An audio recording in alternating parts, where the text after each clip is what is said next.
Hello everybody, James here, Storytime, Dutch Mantell, episode 86, and it's the first recording we've done in a few days that isn't a super special on Vince McMahon, but there's going to be a lot more Vince McMahon stuff in this one, let me tell you that. But for now, before we get into the meat of it, Dutch Mantell has stuff to sell, and that rhymes.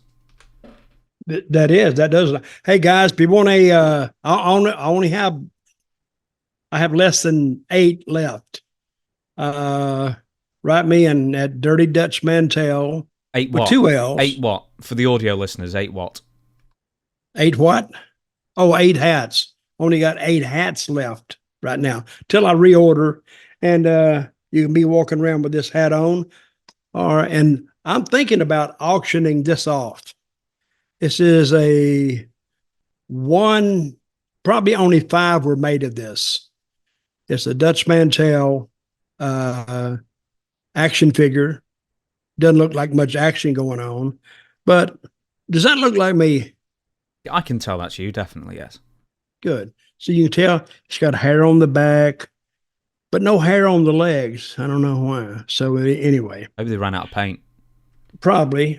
And if you're into reading stuff, these two books here, they're several years old, but it's still old stories. And old stories are ageless.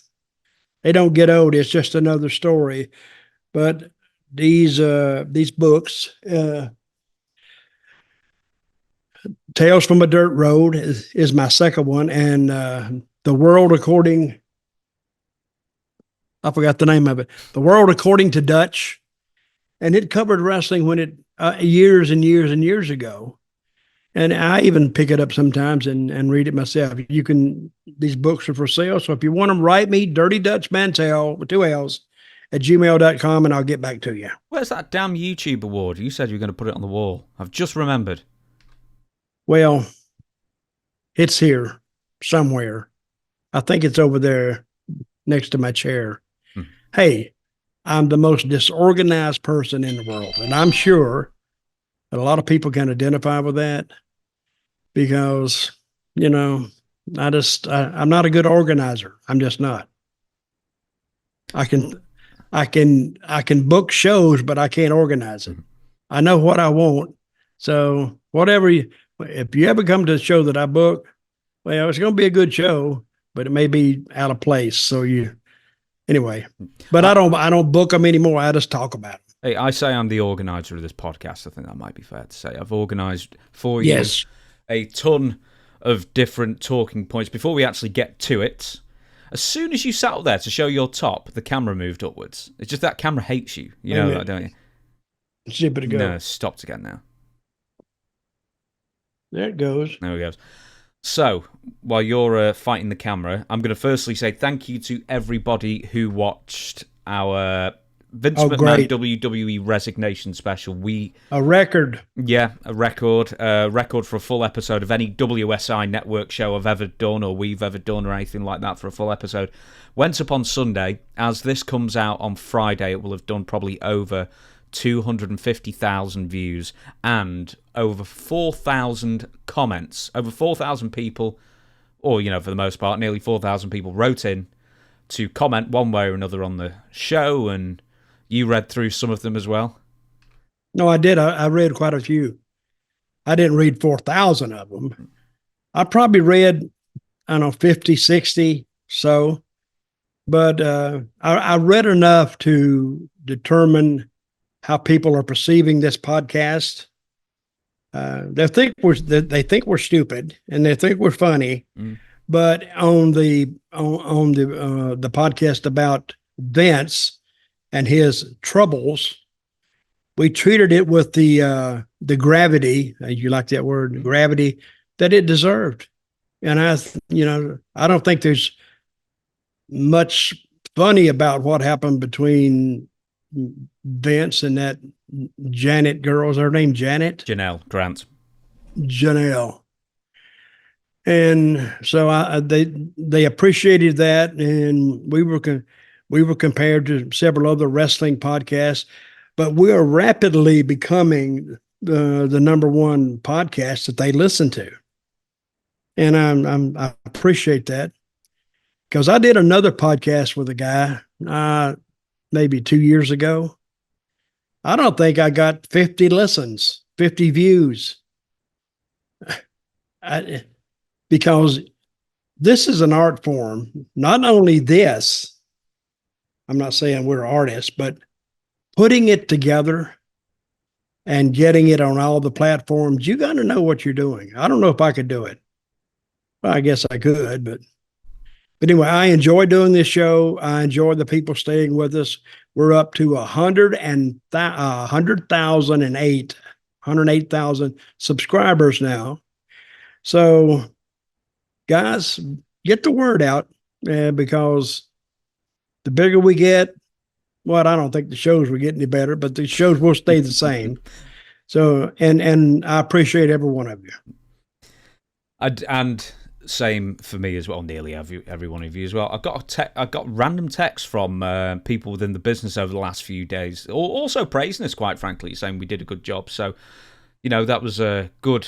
Who texted you? I'll tell you off air. I never like to give names of this kind of thing, but I did get quite a few texts from people in the business who were pleased of how we handled the episode. There's a few things actually I want to... Hey, I didn't get anything from anybody in the business. You've changed your number. You avoid people, don't you? Well, at the core, yeah, I do try to avoid them, but they got to have my email address, and that is Dirty Dutch Mantell, 2 L's, at gmail.com. So, but nobody even wrote me.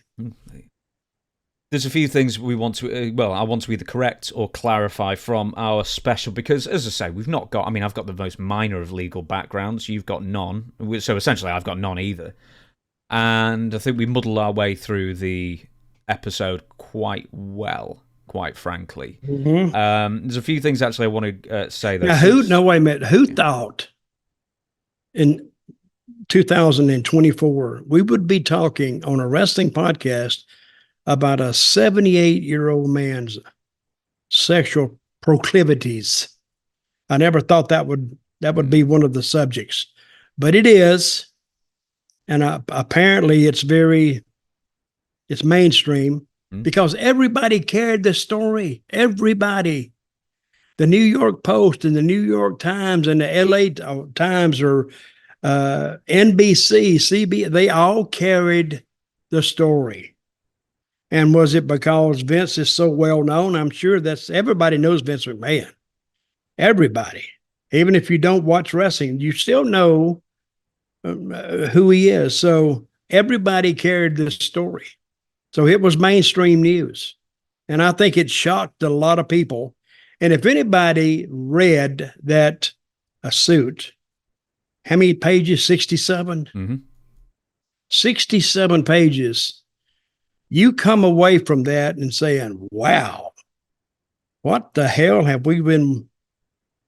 The things that, the segments that Vince used to do when they called him a this and a that and all a piece of crap and trash, and hell, that was Vince's idea, because he actually kind of had a insight to what he was really like. And you're not just playing a role, you're actually describing Vince. I saw Hulk Hogan on an interview, and he's got a mask on, and he's saying, you're a low down this, that, and the other. And I don't know if he called him a pervert, but he was taking a lie detector test. You remember that? Well, I remember the Simpsons episode that they ripped that joke off of as well. Yeah. It is a carbon copy of a Simpsons joke, that.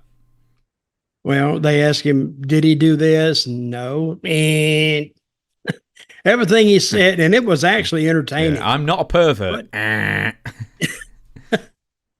it's kind of funny when you watch it, but now you look back at it and you go, And that's always been, I think, the beauty of wrestling, because what is real and what's not real. So if you can keep them, I've always said, here's you're 100% of the wrestling fans here, and all these people think it's all scripted, and and all these other people they think it's all set up, but you got that middle part that goes, and not every match, but some matches these guys don't like each other. And you can really get into those matches because now, when you think the animosity is real, easier to get into it. So if you can keep about 10% of them, like in that middle, you got them. So I think that's what, and looking back on what Vince has done, it's him. Now, I don't know him as well as a lot of other people, but I said on our last, on our special, that every time I was around Vince or John Laurinaitis, and there's a few more up there too, I felt just a bad vibe coming off them, and I didn't like it. I was very uncomfortable being around them. So as soon as I could get away from them, the better I was. But and that was the atmosphere that I remember WWE for. I was never really comfortable there. I want to, very quickly, I'm just going to say a few things and then I'm going to ask you the first big question that I want you to tell me how it's even going to work, quite frankly. But just a couple of responses from our last episode. We got a couple of things wrong. One, Argentina Apollo does exist. He's a popular wrestler from the 60s, especially around the WWF Capital Sports area, apparently. Two, you can have as much money as you want in your house, and as long as you can explain where it came from legally, you get to keep it. You said it was a $10,000 thing. That's only when you're going across borders or flying or anything like that. Anything above 10,000. That is true. Well, but you got to prove how you got the money. Yeah, but I mean... And a lot of times they could pick that money up till you come in and prove where you got it. Unless you can prove it right there. And I don't know if they can decide right there, yeah, you got it through lawful means, or, I don't know. Yeah, like invoicing. I just heard this stuff. Hey, I'm not an expert on this, so. Number 3, and this is something I was confused with. NDAs, non-disclosure agreements, have only not been allowed to cover up a potential crime since December 2022 in the US. This is a Biden enacted law. And apparently it's also not retroactive, so you can't, previous to, December 2022, you can't then go back to NDAs that cover up some illegal activity and then expose them, apparently. But in the UK, that's been the case since 2019, so I got confused on that one. So there's just a few sort of... Wait a minute, I don't even know what you're saying. Okay, right. So an NDA, right. Non-disclosure agreement. Yeah. If you signed one before December 2022, you could use an NDA, apparently, to cover up illegal activities, whether it be fraud or whether it be sexual misconduct or whatever it is. After December 2022 in the US, you can't. But the law is not retroactive, so you can't then pick up an NDA from 1980 and say, well, this was to cover up this, that, and the other. So you can't sort of apply it to past NDAs. Someone, or I think a few people have brought this up, and I'm interested to see what you're going to say about this. Do you think that Vince McMahon is going to be erased from WWE television like Chris Benoit was for the most part? They can't. Really. For years and years and years, he was all over it. So I don't know how they could erase him. I mean, they could, but they'd have to get somebody to say a voiceover. They'd have to get that erased, and it'd be a lot of trouble. But I don't know. This is the biggest story I think wrestling has had ever, except maybe. I don't think the Chris Benoit story was this big. I mean, it was sad and tragic, but this here is just. Woo! I'm Ric Flair. Woo! It's out there. Do you know? I'll say this. Wait a minute. You know something? Bringing up Ric Flair, my old buddy Ric Flair. Uh-huh. I think he knew something about this too. Maybe. Birds of a feather. What do they say? Flock together. That's what they say. I don't know if that's true or not, but let's make a prediction now. You may want to talk about it later, but I think John Laurinaitis is just a start. I think there's some.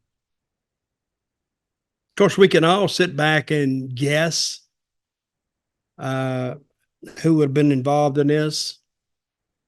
So, and but I think everybody, it was common knowledge in WWE. Don't you think?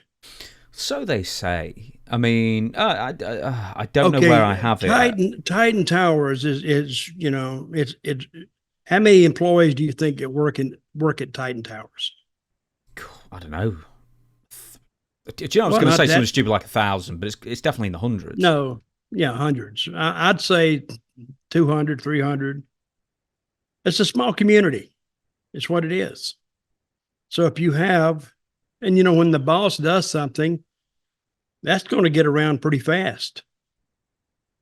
I mean, you got to watch what you say anything to, because wrestling is noted for people stooging each other off, telling on each other. So you'd have to, if you said something about Vince, you better be sure that who you're telling it to is not going to tell it to the next person who has a big mouth. Mm-hmm. But I think by and large, I think whatever happened in Titan Towers, is not necessarily kept at Titan Towers inside. I think it spreads out. I think a lot of people knew about it, especially with Vince telling everybody Yeah. and showing pictures to everybody. See, he told the woman, don't keep it quiet, where he didn't even keep it quiet. And he talks about John Laurinaitis getting drunk and having a loose mouth. Well, Vince was just showing them stuff. Loose lips sink ships. Allegedly, he was showing them pictures. Did you ever have that phrase? Loose lips sink ships. No, but see that's an old. Is that from England? Yes, it's a wartime saying. Basically, Yeah, well, don't I know talk it. too Yeah, loudly because you never know who might be listening and yeah. that kind Well, of thing. we had that, but I've never heard it used in like regular conversation. Maybe I read a story and it said that. Do you know, because you mentioned, we're going to go straight to this now. So TKO board knowledge is, I find, interesting because they announced in their September SEC filing, this is TKO, and Ari Emanuel himself admitted in an interview around that time that Vince McMahon's association with TKO could have adverse financial and operational impacts on our business. So they knew what percentage of this they knew, I don't know. But Ari Emanuel, especially because he represents him in a talent aspect as well, or did, Ari Emanuel, that... Well, they knew he was a liability before they even signed with them. I think they did their due diligence, and they knew Vince's background. I think they investigated Vince, and they knew what they were getting into. And I think this is another one of my theories. I think they signed onto the deal knowing that they was going to get rid of Vince. I think they knew of this girl wanting to charge Vince. I think they knew of that before they signed on. And I think they made a decision to do it anyway and then get rid of him. I think because remember, we've talked about this before. Where did these charges first emanate? The New York charges... Post, right? Oh, well... No, I mean, the first time it was leaked to a media source. Oh, something like April, May 2022, something like that. Okay, but the New York Post leaked it. I don't know if it was them, maybe it was Forbes or Variety. I can't remember who originally leaked it, but it was... But it got leaked. Yeah. And I think Endeavor and Nick Khan, I think they leaked it because they wanted to cause a turmoil around Vince, which they did, and therefore making it easier for them to get rid of him. So they went through all this stuff, put him back in. I mean, I don't know how much they had to do with putting him back in. I think he got himself put back in. Yeah. He blackmailed them to get back in because he basically said, I've got voting shares, the majority voting shares here. You can't do anything, including sell the company without my say-so. So because the board had already unanimously voted for him to not return to the board. Right. And then Vince still returned because they were over a And barrel. this was way before Endeavor took over. Yes. Yeah. And I think, well, we can take it over, but what are we going to do about Vince? So I think they got this leaked, and now they put Vince on another path, and that he's going to have trouble getting out of, or he has to. It's going to entail a lot of his time. See, I don't know if we'll ever know what happened, but I think there was a lot of people working before all this broke. And they knew what they were going to break. They knew how Vince would react to it. And they pushed him out. I'm going to get to the This is the first time a McMahon has not been in a position of leadership in the WWF or WWE since its inception, right? Yeah, over 100 years, so they say. Since like Capital Sports and before that. How old is this company? I mean, it's various different companies over time, but I mean, New York. New York was a huge territory in the 20s. Jess McMahon. It was WWF then? No. I'm not even sure it's called Capital Sports then. I think it might have been called nothing. I don't know what. I'll check. It may have just been called wrestling. Yeah, could have been. Yeah, New York wrestling. But you know the old Gold Dust Trio. They use that term for I can't remember who it is. I thought it was like Wally Carver. I'm probably going to get the entire names wrong, but yeah, ever since at the very least the 20s, like I can't even get WWE's Wikipedia. Here we go. Before Titan, history of WWE. It's only starting at Capital Sports, so it's only been Capital Sports since the 50s. But yeah, since like the Jess McMahon, it's been going since like either 1910s or 1920s. We're going to get to the trial in a bit, but I want to continue on the what did the board know. And Dave Meltzer said on Wrestling Observer Radio, and no one seems to have picked up on this, and I thought this was a very interesting comment. He said a couple of days ago, he had a conversation with somebody who didn't work for WWE but was best friends with a long-time employee. And Meltzer said there was a whole lot in the lawsuit that I'd never heard before to this guy. And this guy had said, "Why are you so naive? I was friends with guy in WWE and I knew all of it." See? So apparently a lot of these stories it was spreading. outside. It was outside the perimeter of Titan Towers, and Titan Towers is a new building, but it was outside the the scope of the company.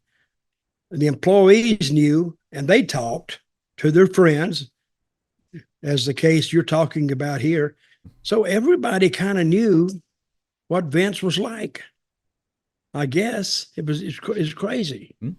So it's also strongly hinting that there's been a cover-up within WWE, and essentially it's a cover-up as far as what the employees knew and what the employees or certain employees did or didn't know, and that far more people knew at least partial or the whole truth or nearly the whole truth of the Janelle Grant Vince McMahon relationship, John Laurinaitis dynamic, than they're letting on, because no one's going to want to admit what's happened. I mean, I'm sure Triple H will not want to admit he knew anything. Same with Bruce Pritchard, same with whoever else, Mark Carrano, I don't know, whoever else. I don't think Mark Carrano works there anymore. But no, Mark Carrano's gone.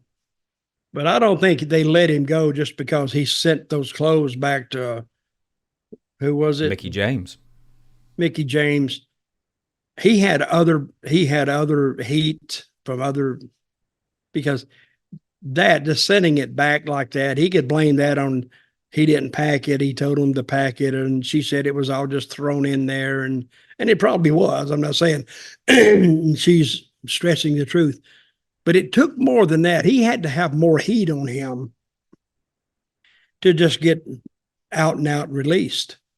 So, this, I don't think we'll ever find out what really, really happened, but we'll just get to the big parts of it. But, and like I said, who would think we'd be talking about a 78-year-old man's perversions here in 2024? Proclivities, if you like that word. Oh, I like that word. I know you like that word. Where did you learn that word?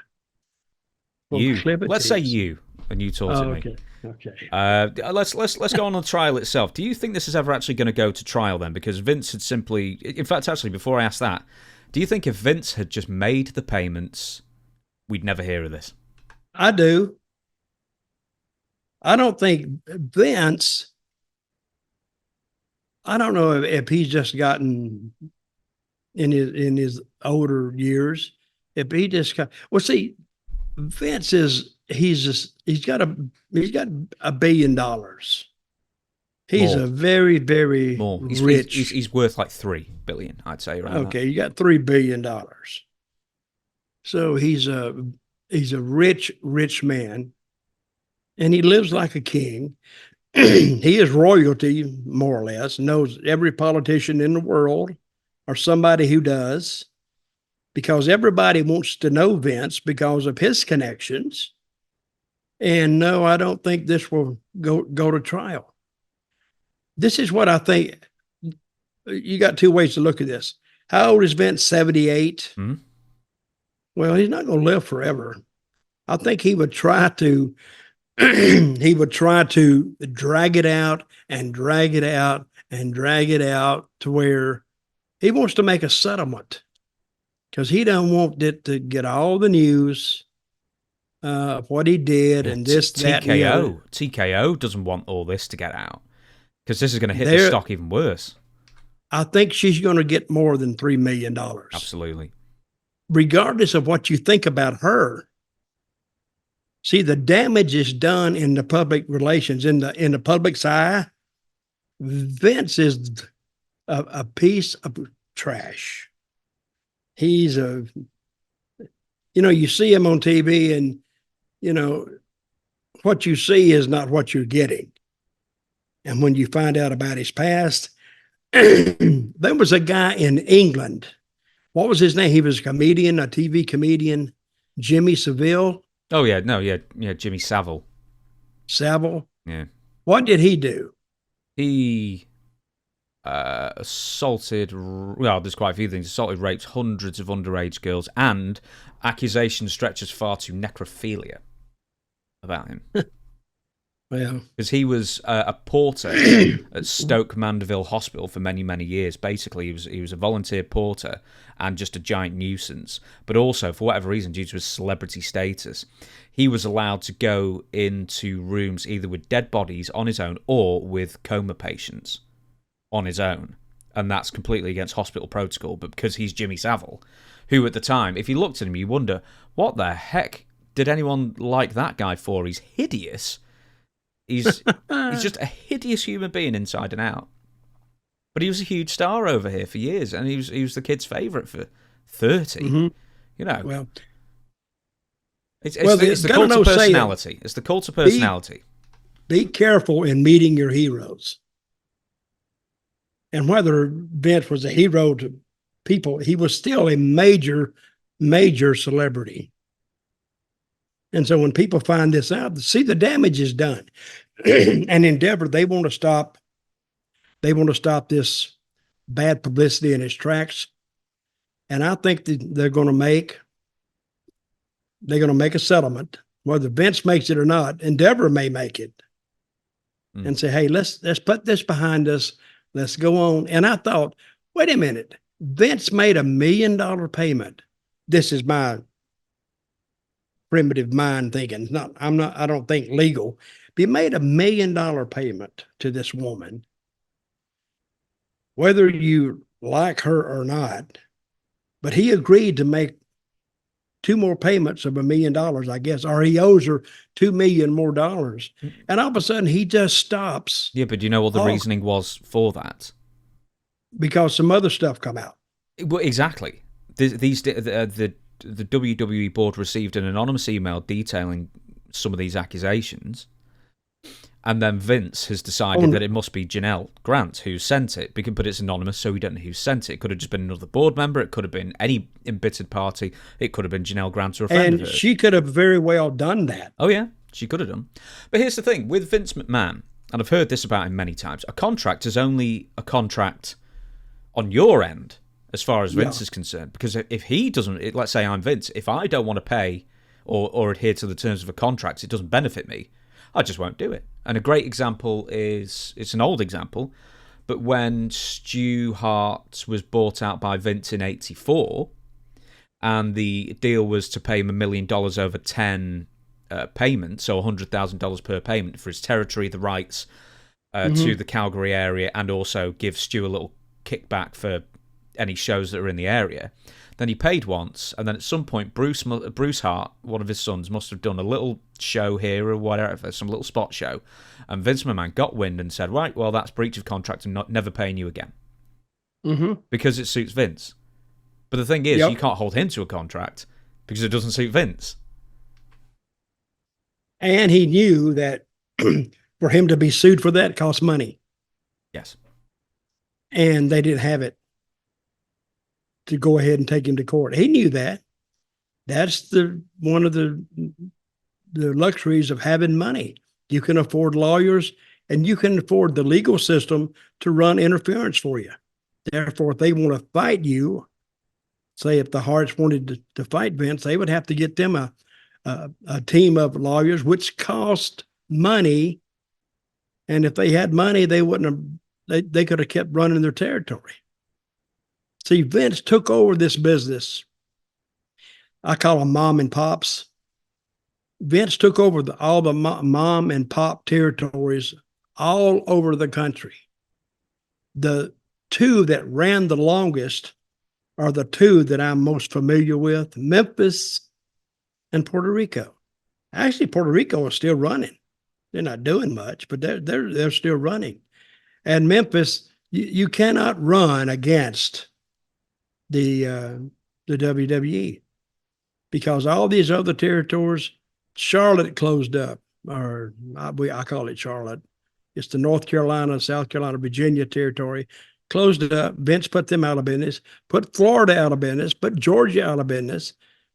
They had 3 promotions in Alabama at one time. He put Texas out of business, Kansas City out of business, Chicago and Minneapolis put them out of business, and California.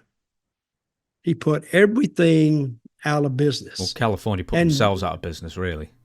Well, yeah. A few of them put themselves out of business. You can't blame everything on Vince on that one, but yeah. Well, yeah, but you can blame it because they was putting themselves out of business, and Vince just wiped the slate clean. He finished the job for them. Oh, yeah. And because when people, they see Vince's show, he had the music, he had this, he had the big stars, and he handpicked in each territory the top guys. So when he took Flair that time, that cut out WCW because he took their top star. When he took Dusty from Florida, took their top star. And then when he took Lawler, and even though Lawler kept working Memphis, and took Dundee. He never took Dundee.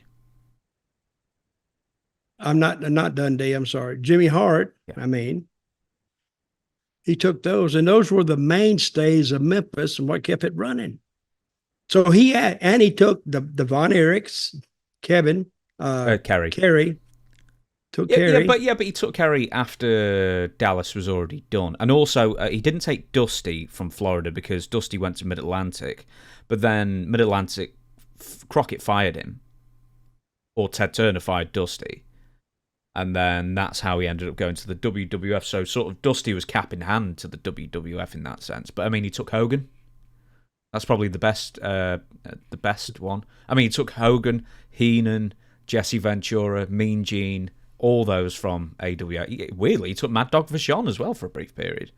Mm-hmm. I want to... Well, he knew what he was doing. Exactly. Okay. I want to give you this. Hey, he didn't take me. That bastard. Anyway, continue. I was going to say, Jerry must have been paying you well to keep you. I want to address this. So, as I say, we got over 4,000 comments on our full episode, the special that we posted. I think it was on Sunday.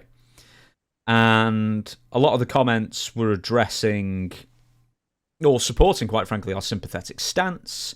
Others were saying, no, we're in Vince's corner. And she's obviously making it all up, of course. There's she's They a were gold saying digger. that you and I.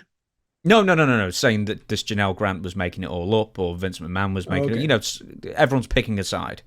Ultimately, I think I'll speak for you, or you tell me otherwise. We're inclined to believe Janelle Grant's lawsuit because one, it's incredibly detailed and specific, and it's got the text messages and everything. And Vince McMahon has a very long history of NDAs Where there's and this kind smoke, of there's thing. fire. Right. One of those kinds of things. But let's say, put everyone's personal beliefs aside, and let's say that Janelle's lawsuit is entirely fabricated, or nearly all entirely fabricated. The situations that arose happened, but she was complicit with all of them. She was up for everything, and she knew what she was getting into. So let's say she's essentially, and I'll use some other people's words for this, let's say Janelle is a paid prostitute who willingly engaged in all the acts described in the lawsuit, which we don't think that's true, but some people have suggested that. Here's the problem. Vince McMahon still gave her a fake title, put her on the payroll that the company paid her. She was paid through the company. She was pimped out to other members of staff on company time, and she was used as a bargaining chip to re-sign Brock Lesnar, allegedly, whether it was in jest or whether it was serious. There was a text message showing that. And then this is a publicly traded company, and Vince clearly misappropriated funds of a publicly traded company for his own personal pleasure on public company time. Therefore, he must have needed to be ousted either way. Mm-hmm. I mean, that's my point. What do you think? Well, I don't have a response to that. I'm agreeing with it. See, I said something, I think last week on the special. I said, why didn't she just quit? Well, it's not a stupid question. It really isn't a stupid question. Because that's the first thing the defense is going to ask. Yeah. If it does go to trial, why didn't you just quit if you hated it? Why did you allow yourself to be mistreated like this? And that's what a lot of people on the jury will be thinking. They don't know her. They know Vince or know of him. And they think this because Vince has got a lot of money, she's just suing to get money. My main question is, I don't know. Well, you may have answered it. Why didn't he just pay her the money? And because a contract only means a contract in, when it's in favor. I understand. I understand that. But if she knew that she was going to sue, which I think he did, of course, that's me thinking, but go ahead and pay the other money. You agreed to do it initially, so go ahead and do it and shut her up. Which would, but it was still the NDA. She could still break that after he paid her. This is Vince. I never thought he was a stupid man, but I got to say now, I think he's a stupid man because of the things that he did. Things like he was like a 16-year-old boy. Hey, this is my girlfriend, and look at her here and look at her there. He's a grown man, a billionaire. So, it just goes to show you, you don't know people. You may think you know people, but you don't know people. Yeah, it's like a 16-year-old who's he's bragging to all his friends that he's fingered a girl. I mean, it's sort of like that level. Let me just say, when you said in the special, and you said it a couple of times, and people were picking up saying, how dare you, da-da-da. But the fact is that you're right. It's not unfair to ask, well, why didn't she leave Vince? Similarly, the lawsuit goes in great detail, and I didn't really mention it too much in the special. I just basically said, either read the lawsuit yourself or take my word for it, because I've read through it twice at least, probably 3 times now, that grooming behaviour, textbook grooming behaviour, was happening over the course of weeks and months, and it's as textbook as it gets in that sense. So that's why I am inclined to believe Janelle Grant's version of events. But having said that, there is nothing wrong, especially with a lawsuit, and there's no video or photo for some healthy skepticism. We're not just blindly believing one person over the other. I think, and if Dutch will correct me if I'm wrong, what we're saying is that we've got a lot of reason to believe that Vince probably did a lot of these things. Yeah. I got to say that what I read, I think, is textbook Vince. I think because I've heard stories about him. Of course, a lot of the stories have made the press. So a lot of people outside of wrestling, they've all read these things about Vince too. Somebody asked me, "Do you think Linda will divorce Vince?" I asked you that. And what did I say? Yes, you said you thought he would. No, sorry, she would divorce him. I've changed that. Really? No, she's not going to divorce Vince. Because why would she divorce him? He's 78 years old. He's going to die within the next, I don't know. I think this may do a number on him, or it may invigorate him. I don't know. He's weird. But if she doesn't divorce him, they don't have to split these assets. If she waits till he dies, who gets them? And she's married to him. Exactly. She'll get them. She'll get it all. Then we'll wait till Linda bites the bullet, and then she can distribute it how she wants. But I don't think she has any, she knows what he's like. She's been with him 50 years. She knows exactly what Vince McMahon is like. And this has been going on, and she knows that he's had other women for at least the late 80s, and maybe before that. She didn't do it then. So why would she do it now when he's got money? Mm. If he doesn't lose it all. Was politics, and she might even say that Vince will probably lose all his money just to spite me. That son of a. But I don't think we will see a. Hey, you never know. Vince might just put all his assets into Linda's name just so he doesn't have to pay. I mean, probably not. But I don't think he can do that now. Can he? Can he do it now? Ooh, that's one for a lawyer. I don't know. I want to ask one more mention one more thing, and I think you picked this up early as well. It's like people reading the text messages, and I didn't read the text messages out. I actually put them on the main. I put them on screen, but we didn't talk. You about didn't them. Read them? Oh, I've read them all, but I didn't read them out loud to you. Anyway, and people were like, that can't be Vince. He's an erudite, intelligent person, but he texts like a teenage girl. But I've seen text messages from Vince years before this, and that is how he texts, like big U instead of you. So I'm like fastidious with text messages. You know, mine are all properly punctuated and everything. But no, this is how Vince texts. So whoever, if this was, as I say, completely fabricated by Janelle Grant and her legal team, they've done a hell of a job. I don't know how they could do that. Oh, no, because that's the other thing. People saying, well, how do we know the texts are from whatever? I doubt that her lawyer will risk disbarment by not doing her due diligence before putting these text messages as exhibits into this lawsuit. Okay, let me ask you this. I'm not a lawyer. I doubt if we're talking to many lawyers out there, we're talking to a few, I guess. Mm. But how do they get that text message like they got it? Through the server? I think, right, so the messages themselves, they were from Janelle's phone screenshot, but to verify them, I guess you can go through the phone company records and make requests to make, I'm sure there'll be like online records in the cloud somewhere that the phone company can access and then verify if they're true or not. Mm-hmm. Even better would be to get Vince's phone, and we don't even know if, like, when the federal government raided. Well, I don't know why you'd. Wait, could he wipe his phone with text messages? I mean, yeah, you can wipe your phone, but I mean, I think you'd have to. But it would still be on the server, wouldn't it? I think so. Yeah, I think there would be online. That's records. On there for eternity, correct?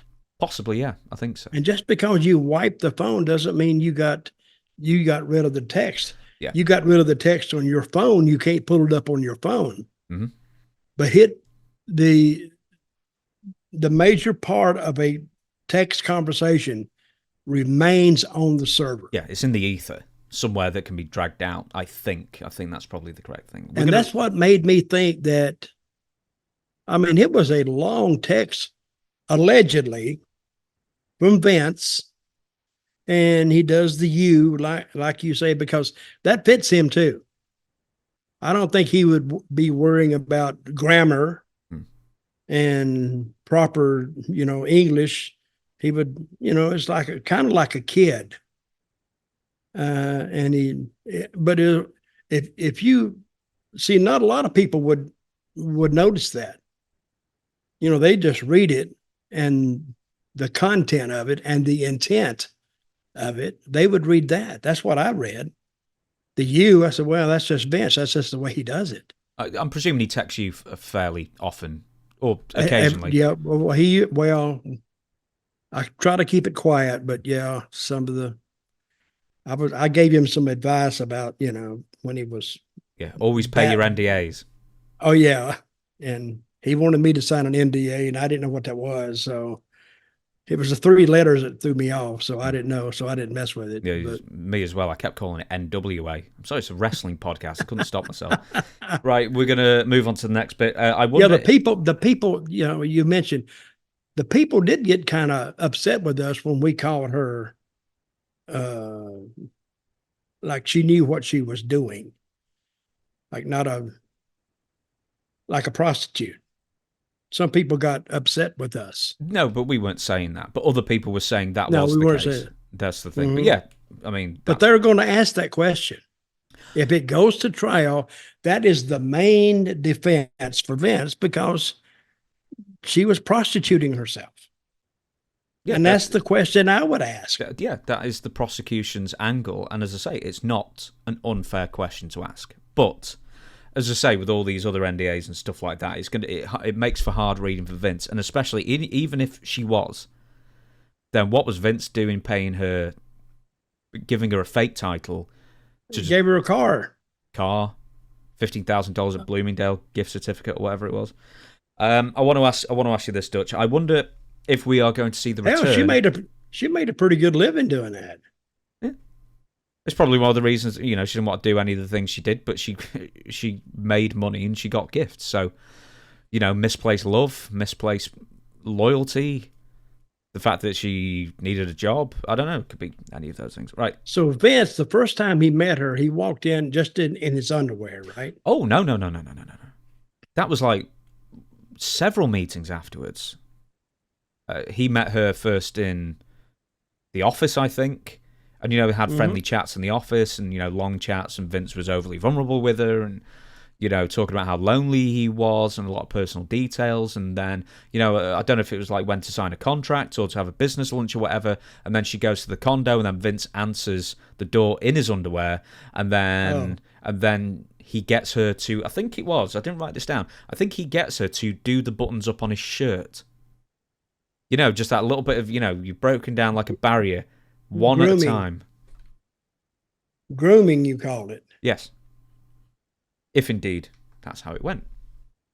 Allegedly, well, I don't, as we say. Anyway, continue. Do you think we're going to see Stephanie McMahon return? I think so. Why? Because a lot of people will be looking at her thinking, well, she left because she knew stuff, and she won't be. Well, it's just my opinion. I think she kind of wants to be back in there. I think they're going to change the whole setup. So when she goes back in there, it'll be people that are concerned with business, because some of those people have been there 30 years. So it's like family now, and the gossip. And you've seen places like that.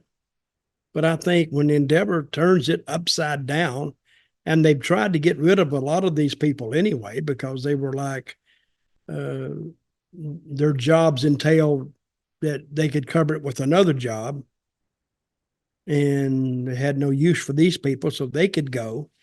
But and that is a good question. Will she go back or not?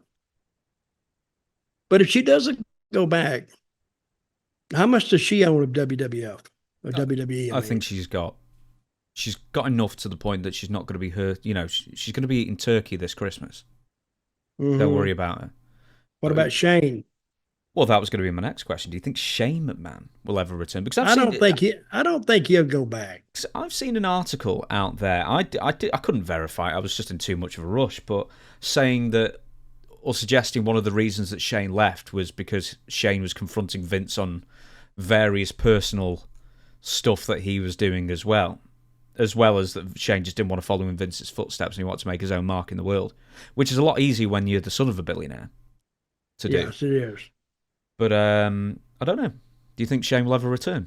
I don't think he'll come back. And let me change my opinion of Stephanie. I don't think she'll go back either. No, because she knew about it, right? Well, that's why she left the board originally. I presume she knew enough back in 2022.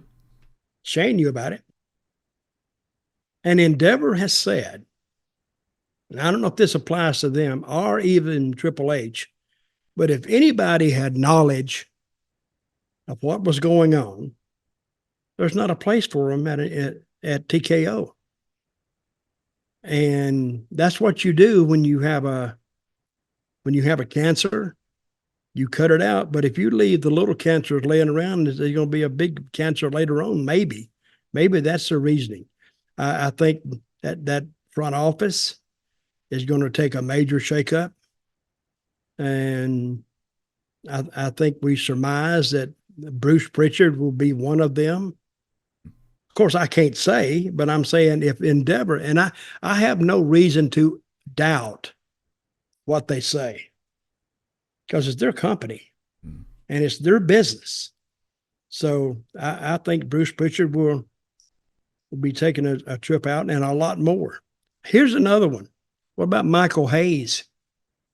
Been there for 40 years. No, he's been there since maybe 95 as a full-time employee. So just under 30.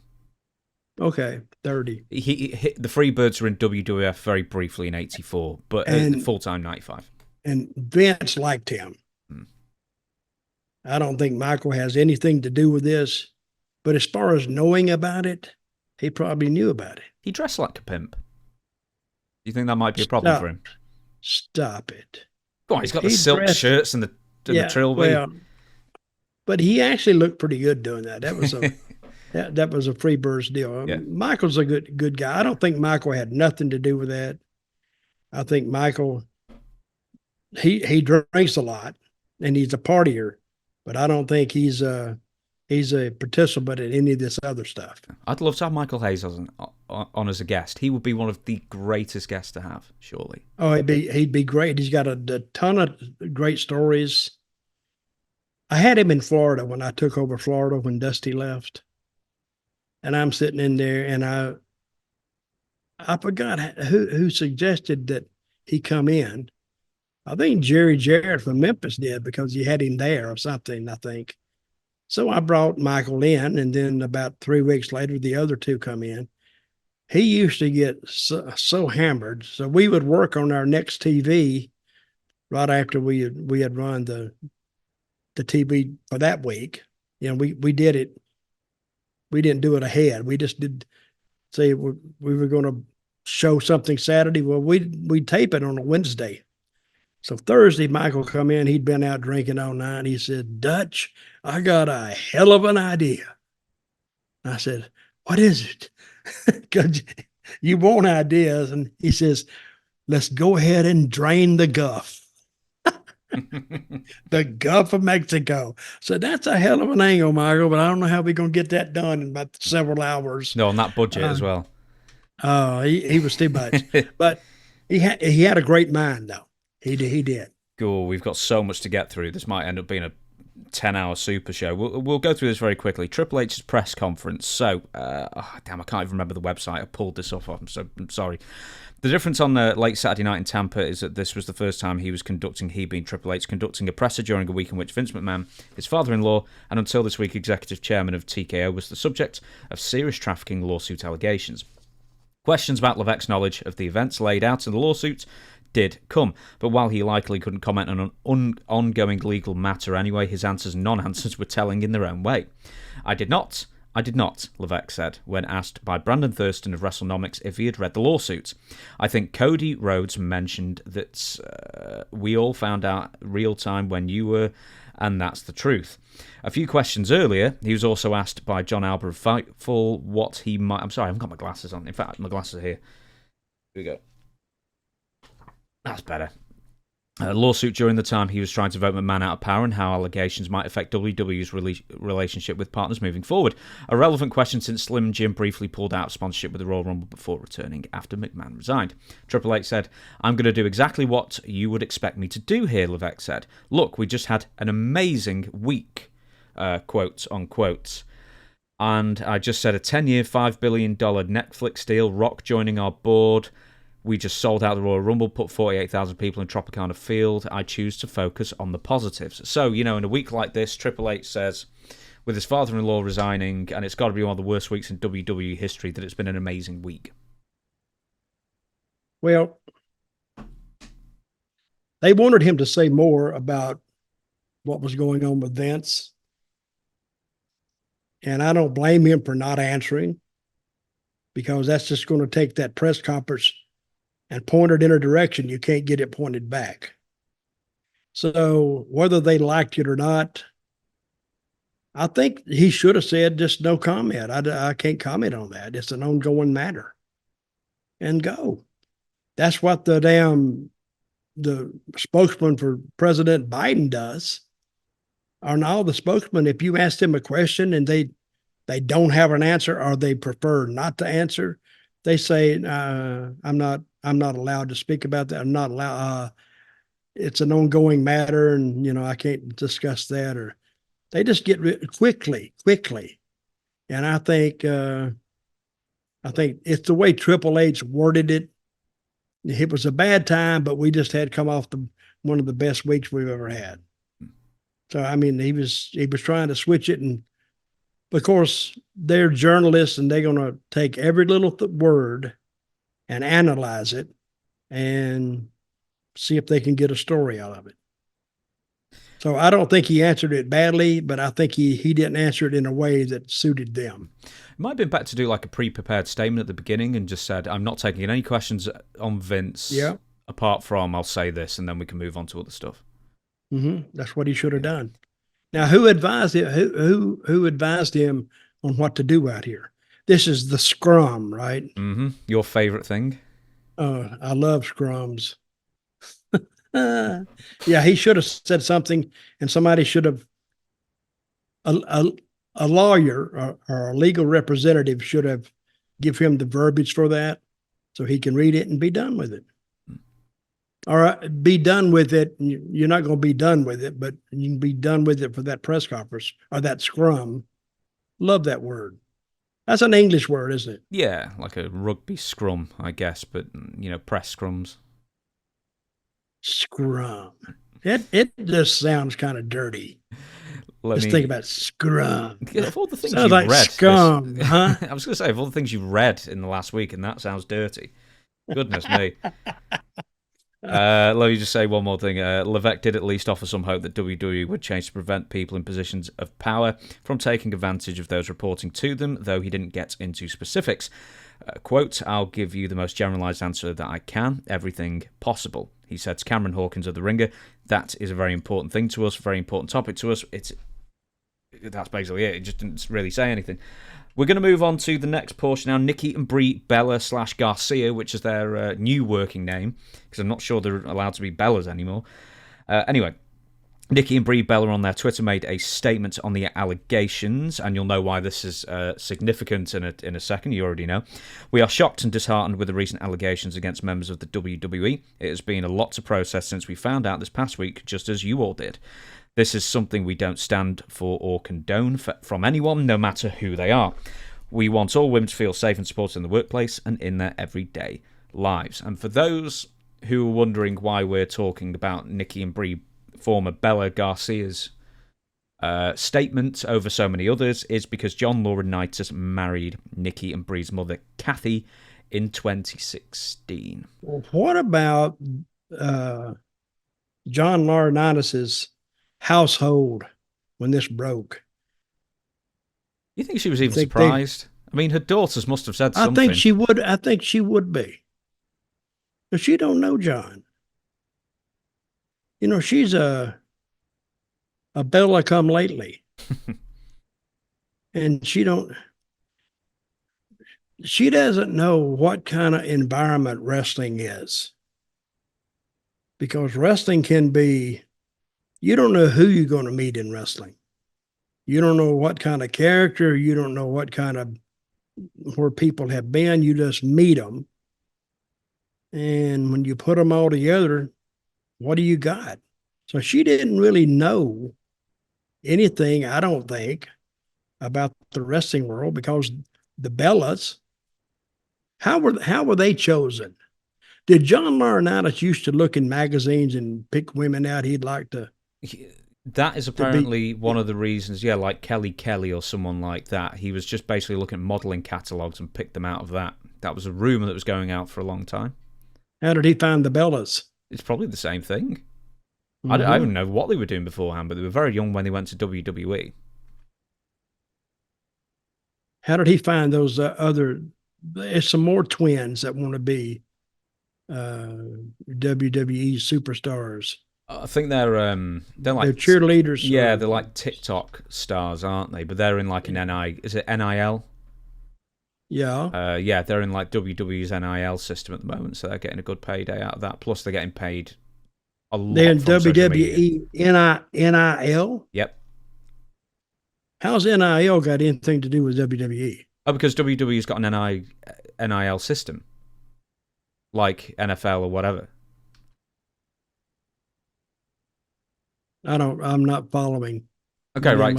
So what's the NIL? So it's name, image, likeness. Yeah. So WWE. That's how the NCAA describes it. Yeah. WWE and that's done more damage to college football and the portal than anything else. It's good for the guys, but hard to build an Alabama legacy in football with the portal wide open.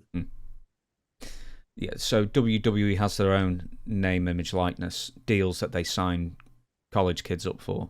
And those cheerleader, I don't know if they're cheerleader twins or gymnastic twins or something, that they've got those signed up at the moment. In football, this don't have anything to do with what we're talking about here. But they have, some guys that want to go pro, and they got a guy, Caleb something, he used to play at Oklahoma, I think, and he went to USC. But he could go pro this year, but he decided to go back to college for one more year, because this is last year of eligibility, because he'd make a hell of a lot more money playing college football with the NIL system than he could make in the NFL, because they have that rookie rate that you can't make over there, so you make $400,000 or $800,000 or something. But that's the most he can make the first year. But the NIL is unlimited. He'll probably make $3 million this year with the NIL system, where he would maybe only make $800,000 by going pro. So I don't blame him there. So, but this is the first I've heard that WWE has a NIL system. Well, what's that amateur wrestler called? The Olympian, the gold medalist with WWE now. Gable. Yeah, Gable Steveson, that's your one. He was at NIL. I can't believe I got that. Yeah. Many times I've been hit on the head. I don't know. Okay, say what now? He was signed up to an NIL scheme. Mm-hmm. As well. So yeah, they've got quite a few of them signed up. We're gonna leave that. Oh, and just before I forget, the Bella Twins were in the 2006 WWE Diva Search, so that's how they came to WWE's attention, as so many young ladies did. Right, we're going to move on now. Brock Lesnar's original plan. So, old wee loving Brock Lesnar was indeed meant to be heavily involved. He loves a bit of the old wee apparently. Old Brock. Now, where did that term come from? In the script that I wrote. Oh, you just interjected it in there. Wee wee. Yeah, Oh, go ahead. the Go old ahead. wee wee loving Brock Lesnar. Anyway, he was meant to be in the Royal Rumble, and then obviously he got pulled out, and his place got taken by Rick Steiner's son, Yep. Bron Breakker. He eliminated 5 people, and then he ended up getting thrown out by Dominic Mysterio. And this was actually going to be happening to Brock Lesnar. It's identical booking. They've just transplanted Brock away and then Bron Breakker in. So Bron Breakker is now going to be facing Dominic Mysterio in Elimination Chamber in Perth, Australia. And it's looking like Bron is also going to be facing Gunther for the Intercontinental title if he remains IC champion at WrestleMania 40. So I know you've seen more of Brock than Bron, but that would have been a heck of a match, that Brock versus Gunther. I mean, I think you called it at one point. Oh yeah, that's something I would be interested in seeing that, because I don't know, a lot of people might not remember Johnny Valentine, but Gunther was the second coming of Johnny Valentine. Valentine, he had no entertainment value to him at all. He did was just go out there and literally beat the shit out of his opponent. Not kill him, but he'd hit him with those chops. You could hear him all over the arena. And a lot of guys, I think Les Thatcher, a wrestler called Les Thatcher, I think he quit one time because they had booked him like a couple of weeks with Valentine. He said, I can't take it. He's killing me. Because Les was not that big of a guy. And so I guess he quit or went somewhere else or whatever. But I would be interested in seeing Gunther and Brock Lesnar. But see, Brock Lesnar's future now is, and it's according to how this episode with Vince and Miss Grant plays out, if he'll ever be back. See, wrestling fans, they're kind of forgiving a lot of times, but sometimes they're not. So Hulk Hogan. A lot of wrestling fans haven't forgiven Hulk Hogan yet. Yeah, but he's back. Yeah, but they booed that video that he was on at the Royal Rumble. Apparently, when he was doing the introduction video or he was featured in it, the entire arena, the entire stadium booed. So I mean, that's been 10 years, and wrestling fans are not forgiving Hulk Hogan yet. Well, we'll see. I mean, I can't predict future, reactions, but we'll see. But I find it hard that Brock could actually go back now. Do you really? Do you think he will? I don't know. I mean, that's up. I don't want to go on record as saying I think he will. But after I think about it, I said, no, I don't think he will. Because now he's a liability. See what I mean? True, but I mean, he hasn't done anything illegal in that sense. I mean, it's very distasteful. But Brock himself. Well, if it's true, he participated. No, he did. He was invited to participate in it. Yeah, but he didn't. So he may be saved. See, he's guilty by association. I think he did nothing, but yet he's getting a lot of the heat off of it. I mean, if he was, because he had Janelle Grant's number, and I'm sure more text messages will come out. So if it is true, I mean, they could get him on coercion. We don't know because how could they get him on coercion? Because if he's sent direct messages to Janelle Grant to request a video or photo of her that she did not want to give, then I don't know. I mean, as I say, I'm not a lawyer, let alone a US-based lawyer. I'm just making some guesses. So if he texted her and said, "Hey, can you send me a picture of you?" What's wrong with that? Well, I don't know. Maybe. I mean, this is saying what she said no, and then say, "Well, if you say no, then I'll do this, that, and the other." I don't know. This is all speculation, of course, but we deal in fact here. We do deal in fact. Well, buddy, we deal in fact. We don't deal in hearsay. Okay, I'm not going to give you a fact, but I'm going to tell you what I think. I think Brock Lesnar will be back, and I think he'll be back this year.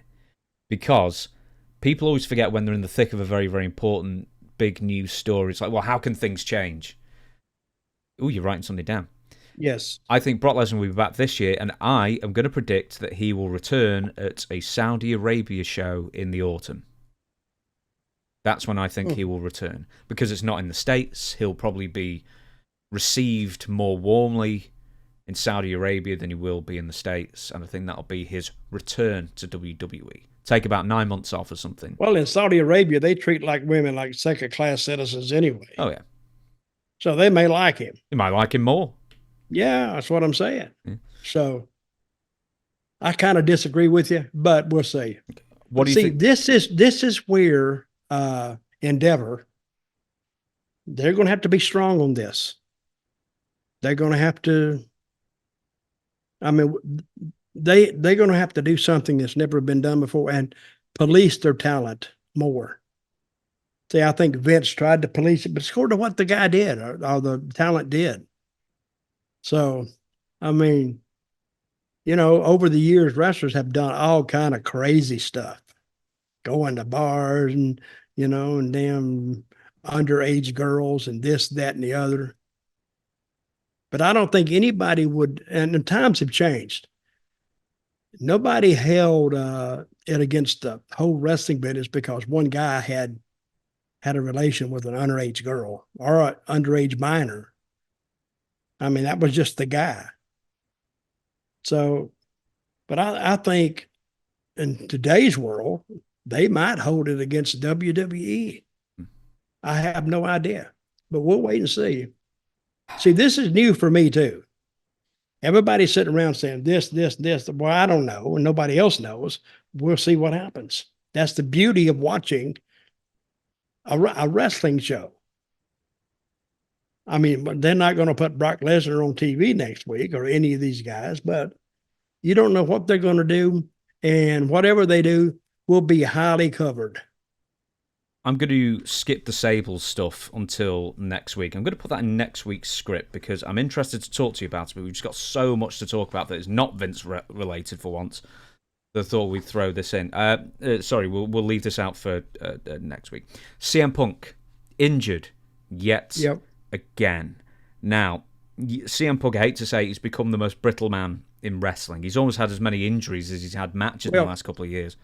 Here's a guy who walked away from wrestling, didn't wrestle at all for 7 years, I think. And now he's put back in there. And WWE, those guys work hard. They work their asses off. See, guys like Ricochet and some of those guys are doing all that crazy stuff. But see, Punk hasn't done that in 7 years. How old is Punk? He's in his 40s, right? Yeah, mid-40s, 44, 45, around that. So if you haven't done this in 7 or 8 years, and all of a sudden you're put in a high productivity type match where you got to do stuff, his body, I don't think is going to hold up. And he's gotten hurt twice. He got hurt in AEW, tore his ankle or his leg or his knee. Oh, he's done loads of stuff. Well, that's the other thing. He tore his left triceps, I think, in AEW that kept him out for about 8 months. And then they ended up holding his debut back another month because it coincided with AEW Collision's debut. But so he's done his one triceps in AEW. And now he's come back after 3 matches. He's done his right triceps in WWE after three matches. And the way he did it was really odd as well because he was taking a double underhook DDT, future shock from Drew McIntyre in the Royal Rumble. And then he immediately goes down. So he basically, he breaks his fall with his 2 arms. And then he immediately grabs his arm, rolls to the edge of the ring. And then he has a prolonged chat with the referees to, I don't know, basically see what he can do. Just give himself a minute. And then he makes it all the way to the end. And then there's like a very long, protracted, almost mini singles match between he and Cody Rhodes at the end of it before he eventually gets thrown out, just because we mentioned Drew, you saw the end portions of CM Punk and Drew McIntyre confrontation on Raw. What do you think of that? Give us your thoughts. All right. Hey, I like Punk interviews. The Punk interviews, I don't know if it's him, but you kind of believe them. Because it's speaking, they're not speaking wrestler ease. They're speaking in me and you ease. And you kind of, when you hear an argument between two guys, even on the street, and they're talking like that, you walk away saying they don't like each other. And I like to be there. And the first thing you want to see is maybe their fight. What are they going to do? And they have treated Drew, they haven't booked him. I don't think haven't booked him right. But I think he could be another major player for them, even after he's been there 10 years. But you said a few months ago that you were not a fan of Drew. But now it seems like he's had a character change that's appealed to you. Creative turned him around. Now he's a threat. See what I mean? Mm-hmm. Before he wasn't. Even carrying the cane to the ring and doing all that, he wasn't the threat. But now they've changed his character. He's not screaming and hollering because he didn't do that before anyway. But I just perceive him differently now, which means that creative can take a talent, completely repackage them, and bring them out as another, edition of themselves. Still Drew McIntyre, but he has a different attitude, and that's what you're going on. But I am a fan of the way. I'm a fan of the interview. I saw Punk and his interview with Cody Rhodes. Do you believe that? So is it, and that's Cody's strong point, because he's good in those, and Punk is too. Now Drew, since he's not screaming and hollering, no, I'm going to take you and I'm going to whoop your red. You believe that? I mean, it takes you into that realm. And remember, I've said a lot of times, most people think it's set up, scripted, pre-planned. But when you get two guys that talk to each other like that, your mind automatically goes back, well, is this a shoot? Is this real? And then you said, oh, hell no, it's not real. But you're in that zone I'm talking about. The zone is, could it be? Is it? I don't know. And it's the zone of could be and possibly, but you want to believe it. And that's always on your head. So I think it's very good interviews. I think they've revamped or repackaged Drew. And I think it took CM Punk to draw it out of him. Well, Drew's been... I'm trying to think who else he's been feuding with, but he seems to have been doing this for like the last couple of months anyway, where it's the new Drew, the new presentation. Yep. And, him getting in there with CM Punk is definitely not going to hurt as far as promos go. WrestleMania 40 is now looking... probably Seth Rollins versus Drew McIntyre. And for the other main event, we don't know yet. It could be Roman Reigns versus The Rock versus Cody Rhodes. It's still apparently on the cards that The Rock will return and face Roman Reigns.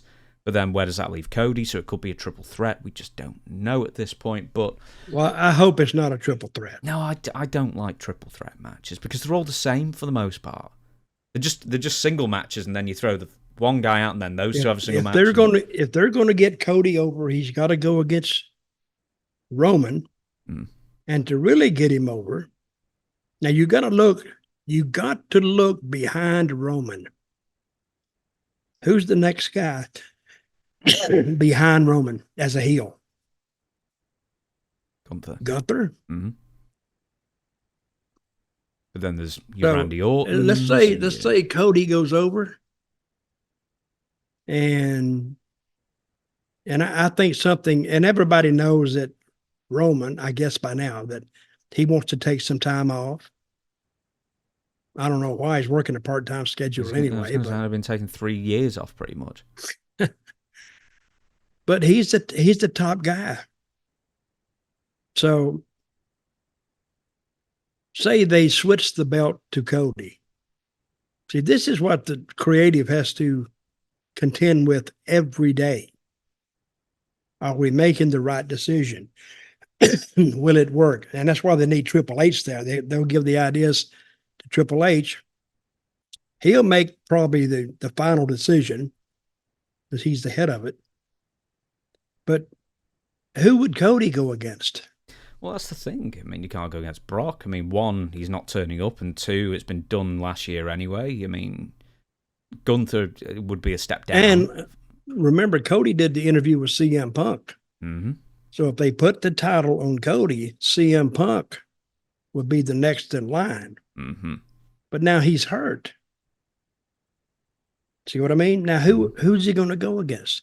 I think Cody will be a short-lived champion because you have to have really the title on a heel because the people want to see the babyface beat him.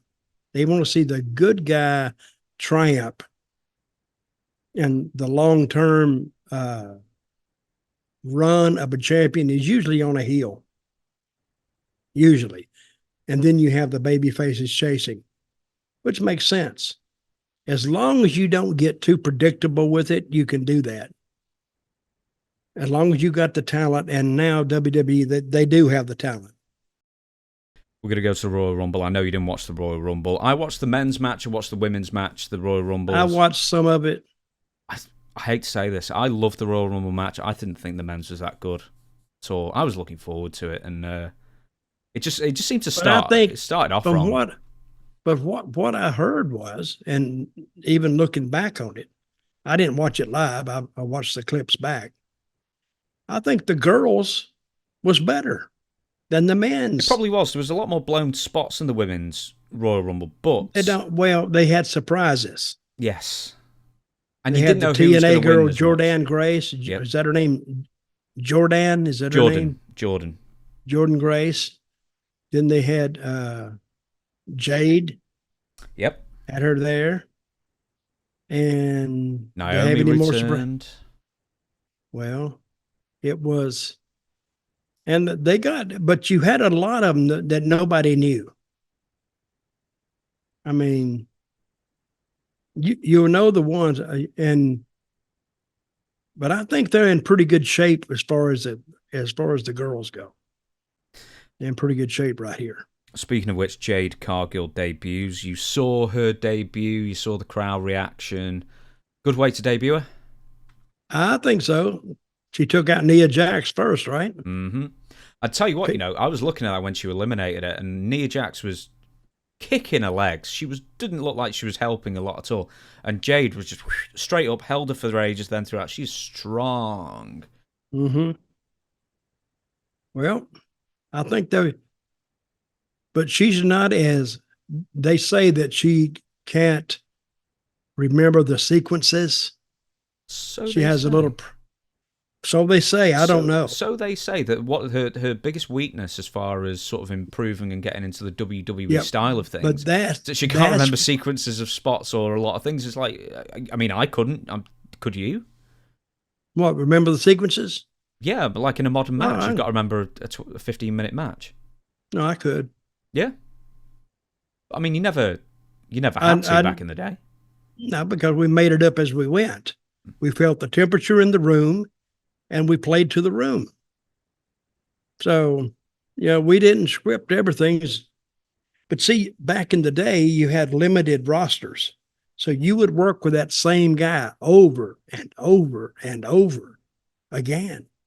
So sometimes you knew you would just, after a while, you could go 15 minutes and not even realize it because you already had it down. You wouldn't even have to talk it over.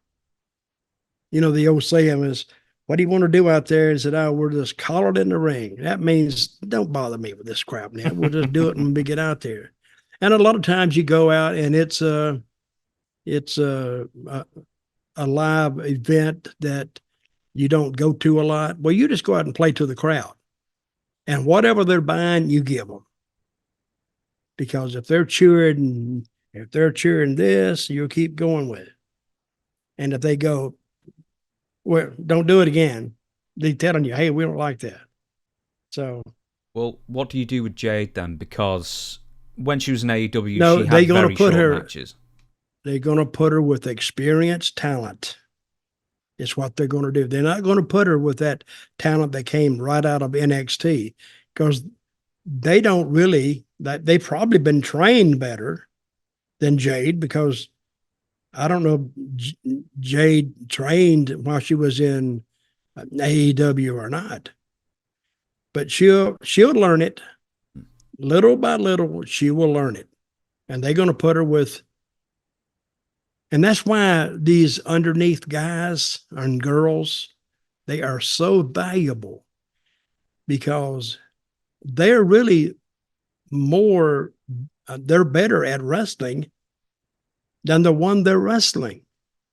They just don't have the star appeal. You could take a great worker and he'd go out there, but he gets beat, but he makes the other guy look good. But that's him making the star, or the one that's going to win the match, look good. So Jade is going to learn during that process. I think they'll put her on a long line of just house shows, and they will evaluate her every night. She's actually still training, but not training at the same time. She's getting paid to train now. And I think you put somebody with her, and this is the old saying they used to say, they can do their work and yours too. And that's what you do. Would you put her on TV as a character? Would you put her on TV wrestling? Or would you actually only keep her on the house shows for as long as you could? I think they'll put her on TV right away. Wrestling or just non-wrestling roles? Well, she's going to go on TV, and the match will be highly, highly scripted. It'll be short. It'll be simple. See, what you want to highlight is her strength. And then all you'd have to do is have Nia Jax walk out there and just look at her.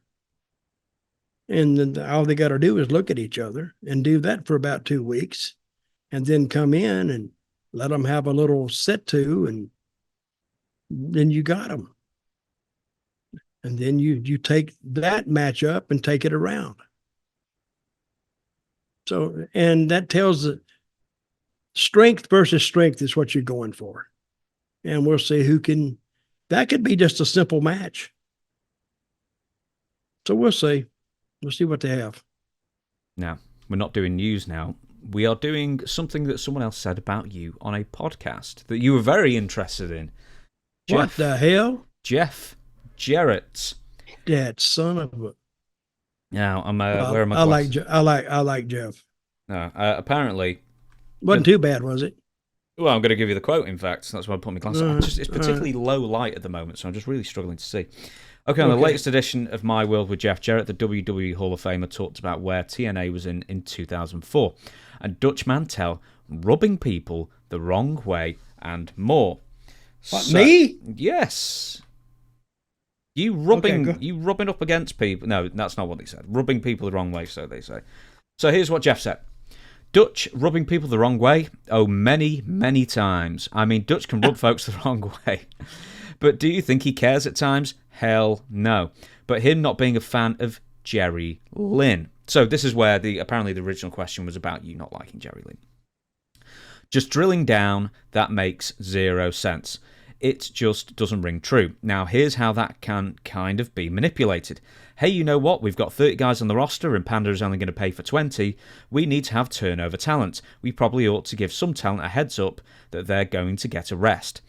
Because that's the worst thing, is to bring guys with the expectation you're going to get booked, or you're going to come and you're not going to work, or whatever it may be, then nothing happens. And then that kind of creates the discourse and the resentment and all that. Because you think you're getting paid, then you're not getting paid and all that. I'm sure that was the case with Jerry and many others. And Dutch would be one of those ones to say, hey, we're going to be honest, you're not going to like what I'm going to have to say right now. But not everybody's going to get a slot every Wednesday night. There's going to be some folks that just aren't going to get booked, and then you have that Dutch doesn't like Jerry quote, which is total BS. So apparently this was a question about you not liking Jerry Lynn, and then Jeff Jarrett has sort of quantified how that rumour may have got started. Well, first of all, I like Jerry. And all I'm doing is when I'm telling a talent is the truth. I'd rather be told the truth than to be lied to, because wrestling promotions are notorious for lying. Oh, yeah, we're going to do this and we're going to do that. But it doesn't happen. So who gets the heat? Well, it should be the promotion, not the one who delivers the message. What, don't kill the messenger? So, and I said, I'm going to be honest. I'm going to say something you're not going to like. And I don't, they would tell all these, the office would, they would call the office and, are you here? And the guy would be reading off a list. Yeah, you're there. Okay. They're assuming they're going to get paid. I don't blame them at all. So when they come and they ask me, why aren't they booked? Well, I don't know who made that decision. I mean, I was on creative, but that creative changes. I wasn't the head of creative. So, and I guess I just told him one night, I said, I'm going to be honest with you. You're not going to make every Wednesday night. So, and I could see why that would piss him off, because he could probably be going through a hard time, wanted to be booked every Wednesday night. I don't blame him at all. But blaming me for delivering the message, I mean, I guess you got to blame somebody. So just blame me. I like the way Jerry Lynn is a tremendous technician in the ring. But when it got to creative, what can we do with him? I'm going to be honest again. I didn't know what to do with Jerry. I mean, people, they can see great wrestling a lot of places, but can you tell a story with him? And I will say, I don't know if we ever even tried to tell a story with him. And that doesn't boil down to me. You had Vince Russo on there. Jeff was on there. So finally, I guess Tony Khan saw him and he put him over to these matches. And I hear the guys don't even listen to him there. I mean, not only Jerry, they don't listen to any of the veterans, because I heard some of them said, well, we don't need to listen to them. We got this far on our own. We'll continue to go. So it was blame me, because I guess somebody told them, oh, well, Dutch doesn't like you. So let's blame somebody. We'll blame Dutch. But I got blamed for telling them the truth. So I don't see the error in my ways. They just took it wrong. They got to blame somebody. They can't blame you. You're not going to blame Jeff. You're not going to blame Vince. You're not going to blame Dixie. Oh, there's Dutch. Fuck it. We'll blame him. Dutch, you're the heel. Okay. Deliver the message. Would any of the others have actually gone to any talent and delivered this message? Do what now? Would any of the others you mentioned, like Jeff Jarrett or Dixie Carter or Vince Russo, would they have actually gone to any of the talents and said the same thing that you apparently did to Jerry? No, they would probably say, well, you'll be on next week. You'll be on next week. But the whole talk that week was, hey, these guys, like he said, we're going to book 30 guys are wanting to get booked. We're only going to use 20 because they're only going to pay 20. I wasn't in charge of payroll. I mean, I was in charge of booking what I could book. This is my list of guys I can book this week. And the rest of them, They don't get booked. Now, That's why I stayed in the catering most of the time. Oh, that was later on. Okay, go ahead. I was going to say it wasn't for the good food. No, they did have some pretty good, decent food there. It wasn't bad. Right. Bit of news again now. AEW, you mentioned AEW briefly there. AEW has recently been valued at more than $2 billion with a B. Mike Ozanian of Forbes Media did a study of AEW business and somehow got to the figure of $2 billion. Dave Meltzer responded that because Bellator sold for $500 million and was a dying company with little obvious value, that AEW must be worth at least twice as much as Bellator. This is Bellator MMA. Mike Ozanian of Forbes then replied, valuations are more art than science, which I've taken to mean is you just make up the number that feels right to you, in that sense.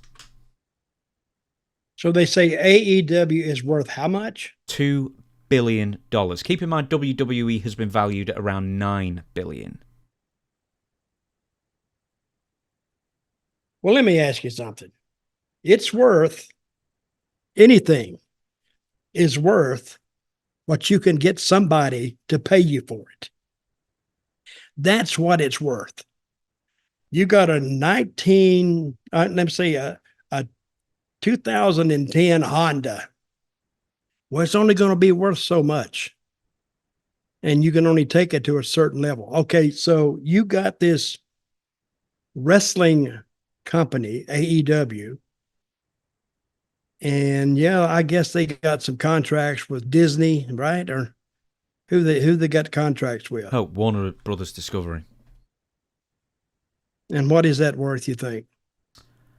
I read recently that when the TV rights cycle comes up later this year and they renew, let's say they renew Warner Brothers Discovery, they would have to get roughly double what they're getting paid now to break even or show a small profit. What? Double? Yeah, so AEW is operating what everybody believes is quite a heavy loss, like, tens of millions of dollars a year. So if they're operating at a loss, and you're going to have accountants looking at this and trained eyes looking and tell you what it's worth. But let's say, I don't think but I don't know. I don't even know how you evaluate that stuff. But you got to look at what's coming in, what's going out, who's running it, what kind of business it is. But like I said, you can only get something in a certain amount from people according to what they're willing to pay for it. I don't think anybody would be willing to pay $2 billion for a company that's only taking in or losing money. I just don't think you do that. Well, WWE has, I don't know if it was like MLW in that recent lawsuit, made the argument that WWE has something like a 94% share of the market. Yet with this argument of $2 billion, they're only 4.5 times worth, about 4.5 times more than AEW, which makes no sense. So AEW probably has like a 4% share of the market, and WWE has, let's say, 94% share of the market in the States. And then the other 2% goes to what other promotions are out there, TNA, MLW, NWA, 4% to 94%, that's like, I don't know, 20 times, fraction, 20 times bigger. More. 23.5 times bigger than AEW. Yeah. But AEW wants about 25% of what WWE is worth. Yeah. My numbers that I just said there, they're off the top of my head, but it's not too far out. Well, yeah. I don't think they're going to be getting that. I hope they do. I want everybody to do good. But when you get those accountants in there and those people who know the business, which I don't, I'm talking out of school now, but I don't think it's worth. Who said it was worth $2 billion? Some guy from Forbes Business. What the hell does he know? Well, I'm not sure he knows much about valuing wrestling companies. What's his name? I'm gonna call him up and threaten him. Hang on. No, don't do that. Do it, but don't give your name or say you're going to do it on the podcast, for God's sake. No, I'm going to tell him my name is James. Oh, fine. No, that's fine. From Storytime with Dutch is what I'm going to tell Mike him. Ozanian. You want me? I'm on there every week. Come on, I'm not afraid of you. Mike Ozanian, he's called. Here's the thing, though. Let me ask you this. I mean, what does AEW actually have of value? Because they have some stage sets. They've got the ring. They've got some lights. They've got some lights. They've got the tape library, which is the big thing. Yeah, the tape library is... Yeah. They've got rights to a game, which I think they took a loss on when development and advertising was factored in. Well, let me ask you something. Christmas is coming, and you got 2 wrestling games there, the WWE game and the AEW game. And the kid's there. What do you think he's going to want? Do you know what they'll actually do? And I do this, and I think most people do. You don't buy, unless it's like a FIFA or a Madden or something like that churns out these games annually, like WWE, in fact. They'll wait and they'll look at the reviews. Mm-hmm. And I think the majority of people still wait and look at the reviews. And AEW's game was reviewed fairly poorly. It was like a 4.5, 5 out of 10 game, where WWE's games, apart from some debacle in 2020 or whenever it was, or 2022, WWE's games are generally rated around the 8 out of 10. So you know what you're getting for the most part. I've never played a WWE game. I've never played a wrestling game. I'm not a video guy. No. I'd figure that. What else do you think AEW's worth? I mean, are the trade marks worth much? I mean, if the company goes out of business, the contracts are worth nothing. And they've only got a contract to be on TV for less than a year now, so they don't even have any long-term security in that sense. Well, Tony Khan, I'm sure, has access to people who know this through his father. And how old is Tony Khan? 40s? Early 40s, I think, yeah. And I don't think he's stupid. I think he's a smart guy. I really do. But this is the Forbes guys saying they're worth $2 billion. Yeah, 41 he is. This is Tony Khan, not the Forbes guy. I don't know what that guy's age is. Listen, we're going to go off. Okay, let me ask you that. Well, let me ask you this. What would TNA be worth? So the Forbes guy, who knows? 3 billion. 1 billion? I don't know. Billions. Honestly, they own a network that people can actually find, really. I mean, AEW. What network is TNA on? Oh, God. Access, maybe? I don't know. What is that? I've never seen the channel. You need to write in and tell them. You got to be a hell of a wrestling fan to find it. Yeah. And I want somebody to say, where do I find access? See, I don't watch but a couple of channels anyway. I watch Netflix. I do watch that. Yeah, Access TV. There we go. Well, we're going to get off AEW for a brief period because I wanted to make mention of Sabu. Sabu announced a few weeks ago that he was unretiring from retirement. See, he's unretiring from retiring. Yes. And he's going to have his last match. Essentially. Wouldn't it be his first match? Since first match after retiring? Yeah, that's what I'm saying. Since his it could be his first match and his last match. I'd double it up. It might be hard to put on the bill. That's a lot of words. Sabu unretiring has his first match brackets and last match. Close brackets. Yeah. That could just be in the fine print. You know, he weirdly he sort of announced his retirement without sort of meaning to on my show WSI a few years ago, and now he's come out again and decided that no, he's got one more left in him. The 2-3 years he had off has done his body good. He's recovering. He's moving around a lot better. I also had Rob Van Dam on WSI now, which is actually running at the moment. And he said the same thing, that they're going to be doing a documentary on Sabu. There's going to be a documentary crew following Sabu and his journey to his last match. And who knows, maybe it might be a series of matches. Sabu's looking to do it in the summer. So, Sabu coming back at the age of, I think, 59. Okay, come back for who? Well, TBA. We don't know. We don't know what the payoff is, the company or the opponent. He put that out to see if WWE wants to bite on it, wants to check it out. Put it out to see if AEW if they want to check it out, I think more for them than WWE, and see what they'll pay him for his last match. Hey, RVD just showed up on AEW as we record this yesterday. Who Once did? again, Rob Van Dam. Yeah. So Rob Van Dam appears there a little bit here and there. Could be a good way. Maybe he wants to go to Japan. I don't know. Maybe. Well, Mr. Sabu, much luck to you, my friend. Hope you do well. Now, there was a guy who worked his ass off every match. And I don't know why he's not more jammed up than he is. Because he took some crazy stuff. I used to watch some of the ECW stuff that he did. I mean, all the guys did it.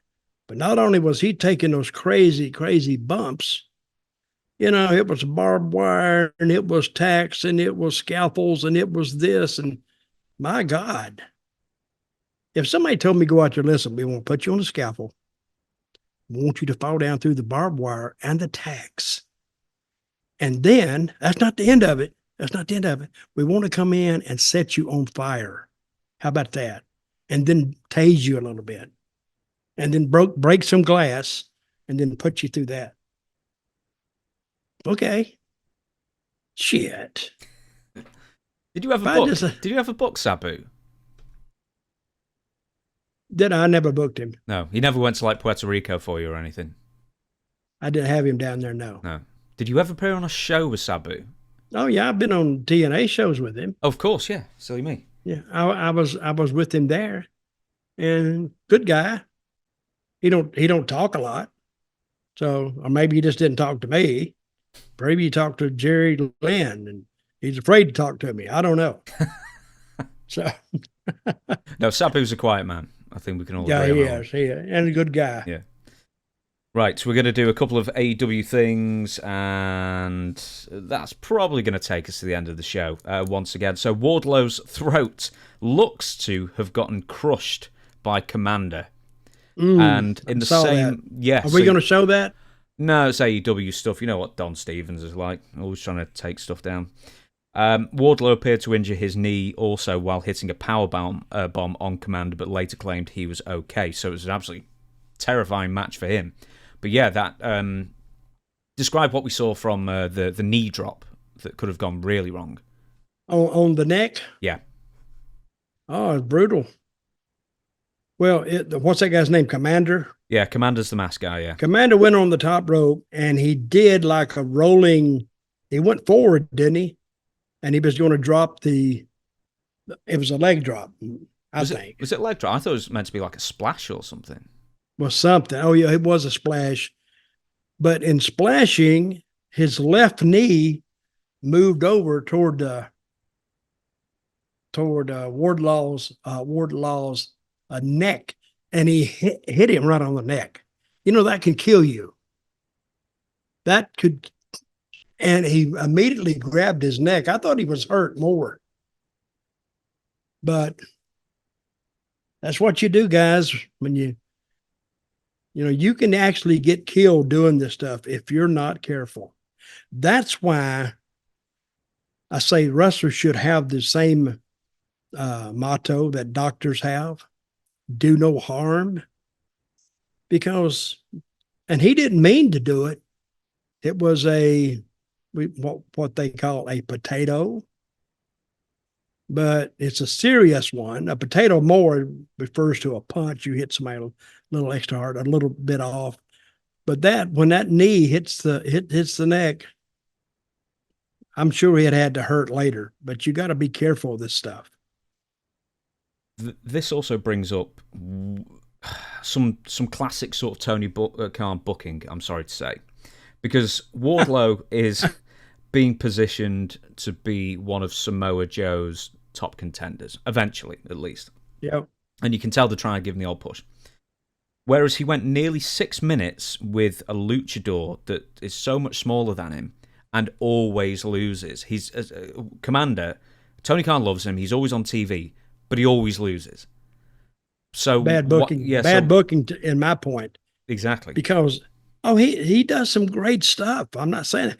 But putting him against Wardlow, when they're trying to build Wardlow to go against Joe, Wardlow, how do you say his name? Wardlow. Whatever. I can't even say the name. But he needs to be dominant. He needs to win out there and just beat the crap, not out of Commander.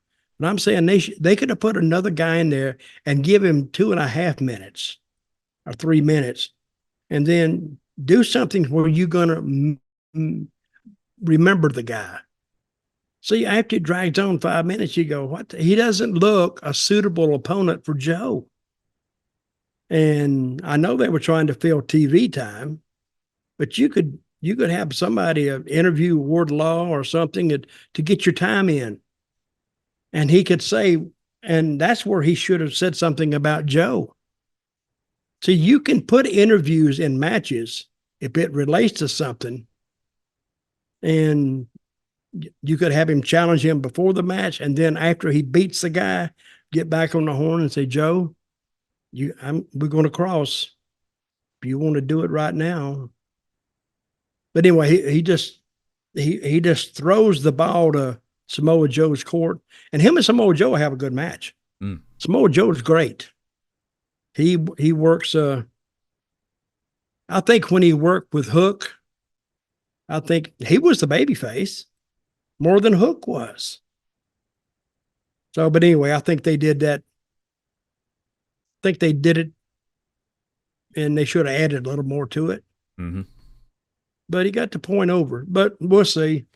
It's their show. They can book it. Yeah. And speaking of... And guess what? Me and you can knock the hell out of it. Say, you stupid bastards. No, it's okay. I'll leave that to you. Yeah. That's your Oh, thing. you're saying that you don't knock things?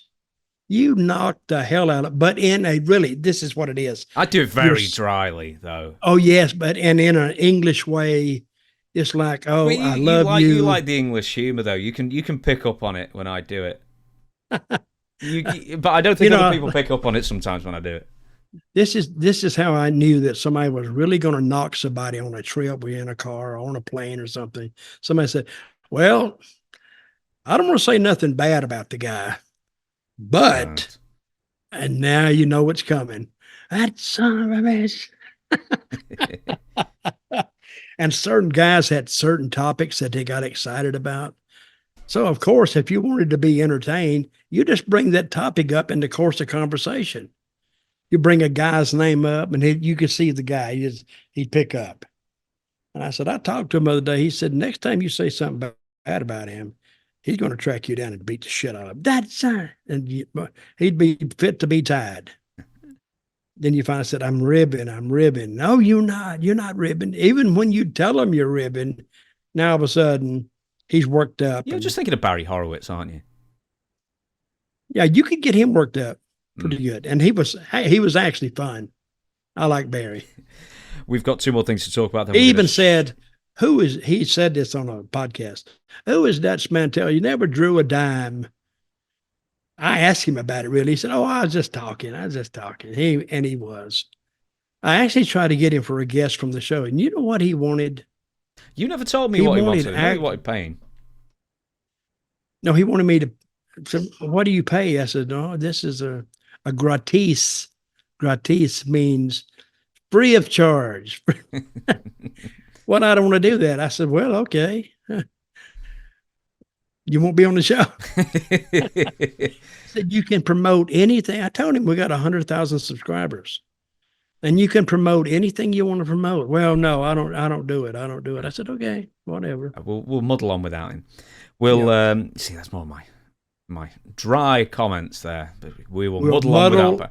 We've done it. What does muddle mean? We'll make trek along. Along. We'll get through it. We'll get along through it on our own way. Anyway, two more things and we'll shut down this podcast.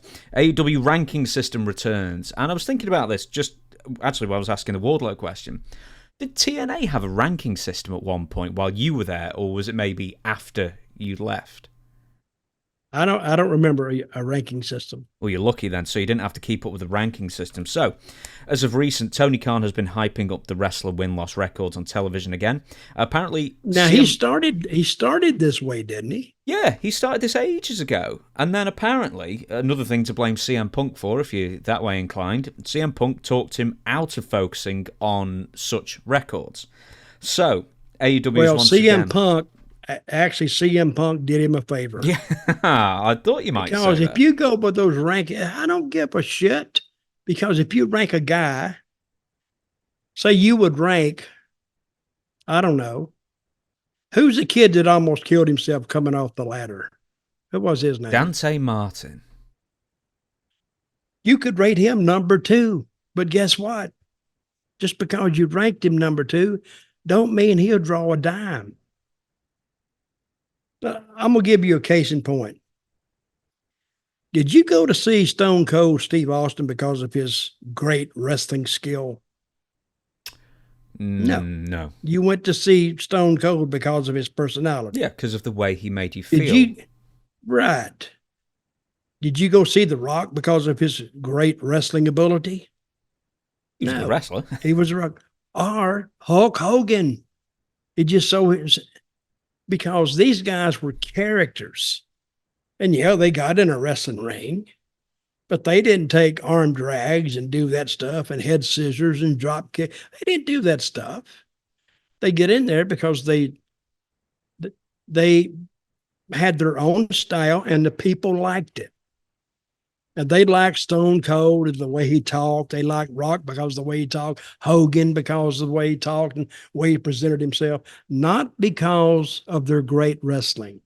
So if Hulk Hogan was number 1 and Barry Horowitz was number 2, would you put that in the main event in Madison Square Garden? Number 1 meets number 2. People go, get the hell of here. Hey, I was on a show, Madison Square Garden. They expect it to sell out. I was there in, what year was it? 92? No. I think it was. No. 93? No, it would have been 95 and 96 if it's in Madison Square Garden. Maybe it was 95. No, I was there. I don't know. But I was there. They put 5,000 people in the garden, or 6. You know what 5,000 to 6,000 people looks like in the garden? It's an old wrestling saying. You could have shot a shotgun off in that place and not hit anybody. Oh, you'd look up, it's just empty seats, empty seats, empty seats. Vince was fit to be tied. I don't know what the main event was. But that's when he had brought in a lot of new characters, like, what was Dirty White Boy? What was he there? The plumber? No. Yeah, that was 96, so that was T.L. Hopper. T.L. Hopper. Mm-hmm. And who else did he have there? He had Bill Irwin. The Goon, the hockey guy. And he had somebody else. He brought all them in. Of course, Alex the Pug Porto. Yeah. And Freddie Joe Floyd, Tracy Smothers. And I think Tracy was the only one that made it out of that actually was that he kept around. Salvatore Sensia. It was just Tom Brandy. I don't know if he was there then, but you know, they wanted to, and I don't know who the main event was, but it was actually, I thought I was back in Memphis. It looked like the Mid-South Coliseum, just constructed differently, but the attendance looked the same. Nobody. It's just a big building with nobody in it.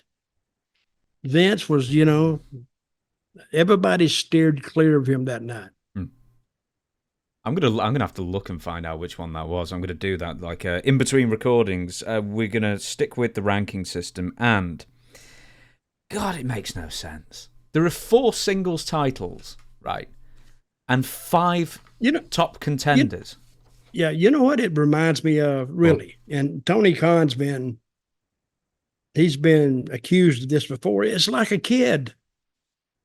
like a kid, he plays with toys and he wants the toys to be wrestlers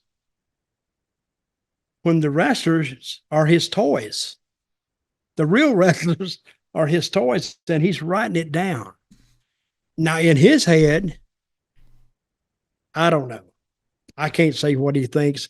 I hope he sells out everywhere he goes. I wish him much, much success. I met him a time or two, one time, seemed like a great guy, but... Well, the rankings are a bit odd. I'm just looking at them. So we've got Samoa Joe, Christian Cage, Orange Cassidy, and Eddie Kingston, all singles title belt holders in AEW, and the contenders, there's almost as many belt holders, singles belt holders, as there are contenders. Then we've got Swerve Strickland, Hangman, Adam Page, Adam Copeland. Adam Page? He's done nothing in months. Yeah, he's number 2 in this list.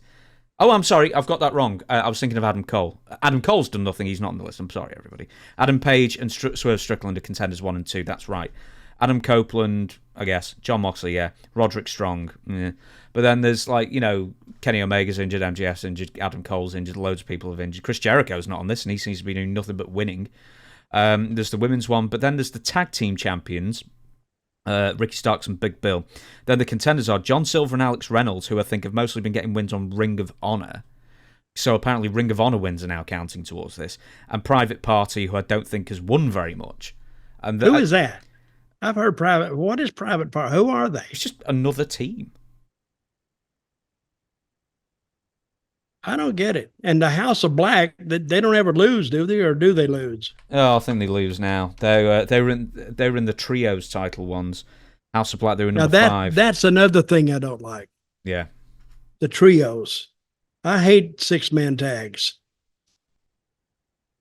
They're actually kind of tricky to work. I don't know how you do it. I've been in a couple of them. I never even tried to put them together. I just went out there. The tag team ones is interesting because neither FTR nor the Young Bucks are in the top 5 as well, which I think is quite odd. But they've got people who mostly lose in the top 5 contenders. Before we get off this, is there any way that wins and loss records can work in a pro wrestling setting? I don't think so. No? Unless you just... I don't know. It's not like the rankings like in football.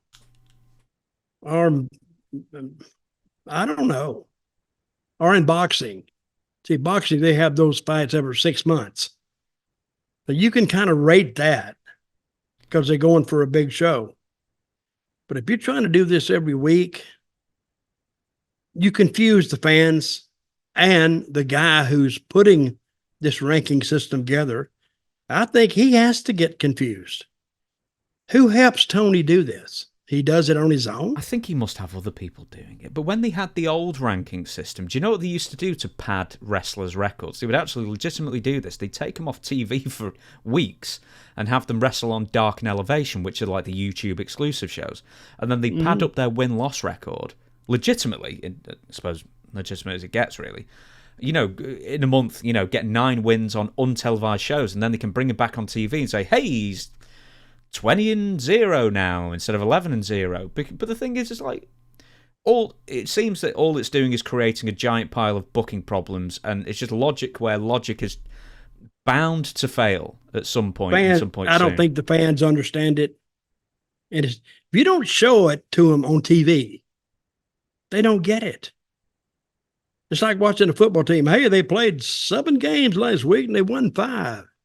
What? I just want to know how they're going to do against this team.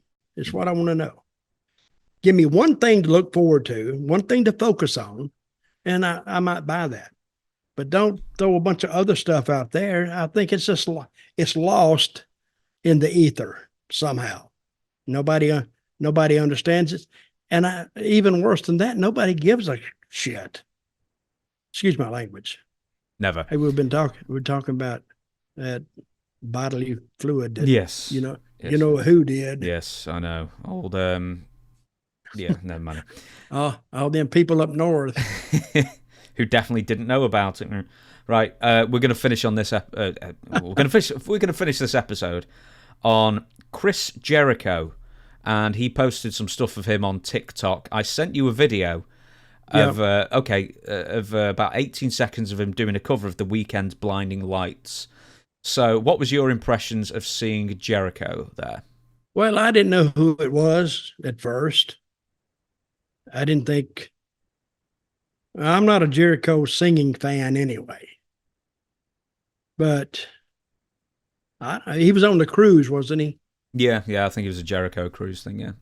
Well, I tell you what, I will say this about him. He's doing those wrestling cruises now, plus he's booking his band. So he's hitting a double header on how many paychecks he can pick up while he's out there on the high water. So he's doing pretty good. I didn't much care for his performance. I'm not saying he's untalented. He had his musicians there, and what was he dressed up like? Well, what did you think he was dressed up like, for starters? And I'll tell you what he was actually dressed up like afterwards. Well, he had gray hair. He had red hair. In fact, why don't we watch the video? Just one sec. He did. Okay, he did have red hair. Yeah, let's watch the video. Okay, here we go. I'm going to keep the volume quite high.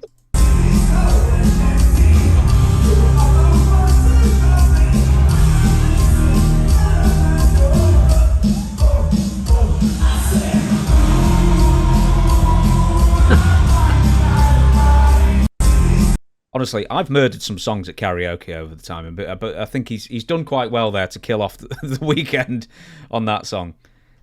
It's not the band; he's just off key. But yeah, so what's he dressed like for you? I've got another video of him. He's dressed like a clown to me. He's meant to be David Bowie. No, I don't know if his face would be white, or he would be a clown in a circus or a carnival. A lot of people have said he is looking like Ronald McDonald. Possibly, could be. But how old is Chris? Oh, about mid-50s, I think now. Mm-hmm. Well, it is what it is. I thought we'd end on that, just because. Does he play guitar? Does he play a musical instrument? I think he's mostly a singer. He just sings. Okay. Yeah. But there was another image of him somewhere where it's like no matter what angle you look at him from, he just looks like Ronald McDonald instead of David Bowie from the Ziggy Stardust. Well, he's gained a little weight, hasn't he? Yes, he has gained a little bit of weight recently. I'd say so. Okay, let me ask you while we're talking about Chris Jericho. Yeah. What was I going to ask you? What is he doing in AEW now? Just what is he doing? Just like everyone else, he's just doing matches occasionally and not really having that much sort of like obvious direction. I'm sure he might be in some sort of storyline, but I can't remember what it is. They had an interview with Jericho and Omega in the ring, and I swear I couldn't. What were they talking about? Because Starks and Big Bill, they came to the top of the ramp and they talked for like 2 minutes, but they didn't say anything really. And there was no contact and there was no challenge, I don't think. They were just talking to each other. Yeah, and then Kenny Omega then went and had diverticulitis and is out indefinitely. Mm-hmm. So. Well, I don't know what that was about, but did it make me want to see the match? No. What was the match? I don't know. They didn't have a match. I don't even know if they were talking about a match. I don't even know what they were talking about. It was like, you did this and you did that and something else. I didn't get it. There you go then. Apparently Chris Jericho defeated Kyle Fletcher on AEW. But once again, Chris Jericho seems to be pretty much everyone just seems to be pretty much aimless at the moment. I don't even think Samoa Joe, there's 2 contenders with Swerve Strickland and Adam Page. But for Samoa Joe's belt? Yeah, for Samoa Joe's belt, but that doesn't seem that enticing, really. And Samoa Joe, basically, the gimmick was when he won it, he said he's going to give everybody a shot, which I always translate as, well, you haven't got a proper feud, so therefore you've got to have a different person to wrestle every week until a feud sort of like lands in your lap almost. Well, I think there's potential in Hook and Joe. I think they did the first match. They did it okay, but it could have been, well, we say this all the time. It could have been better, directed. And I think they missed the point. I think he needed to beat up the daddy too. I think he needed to beat up Taz.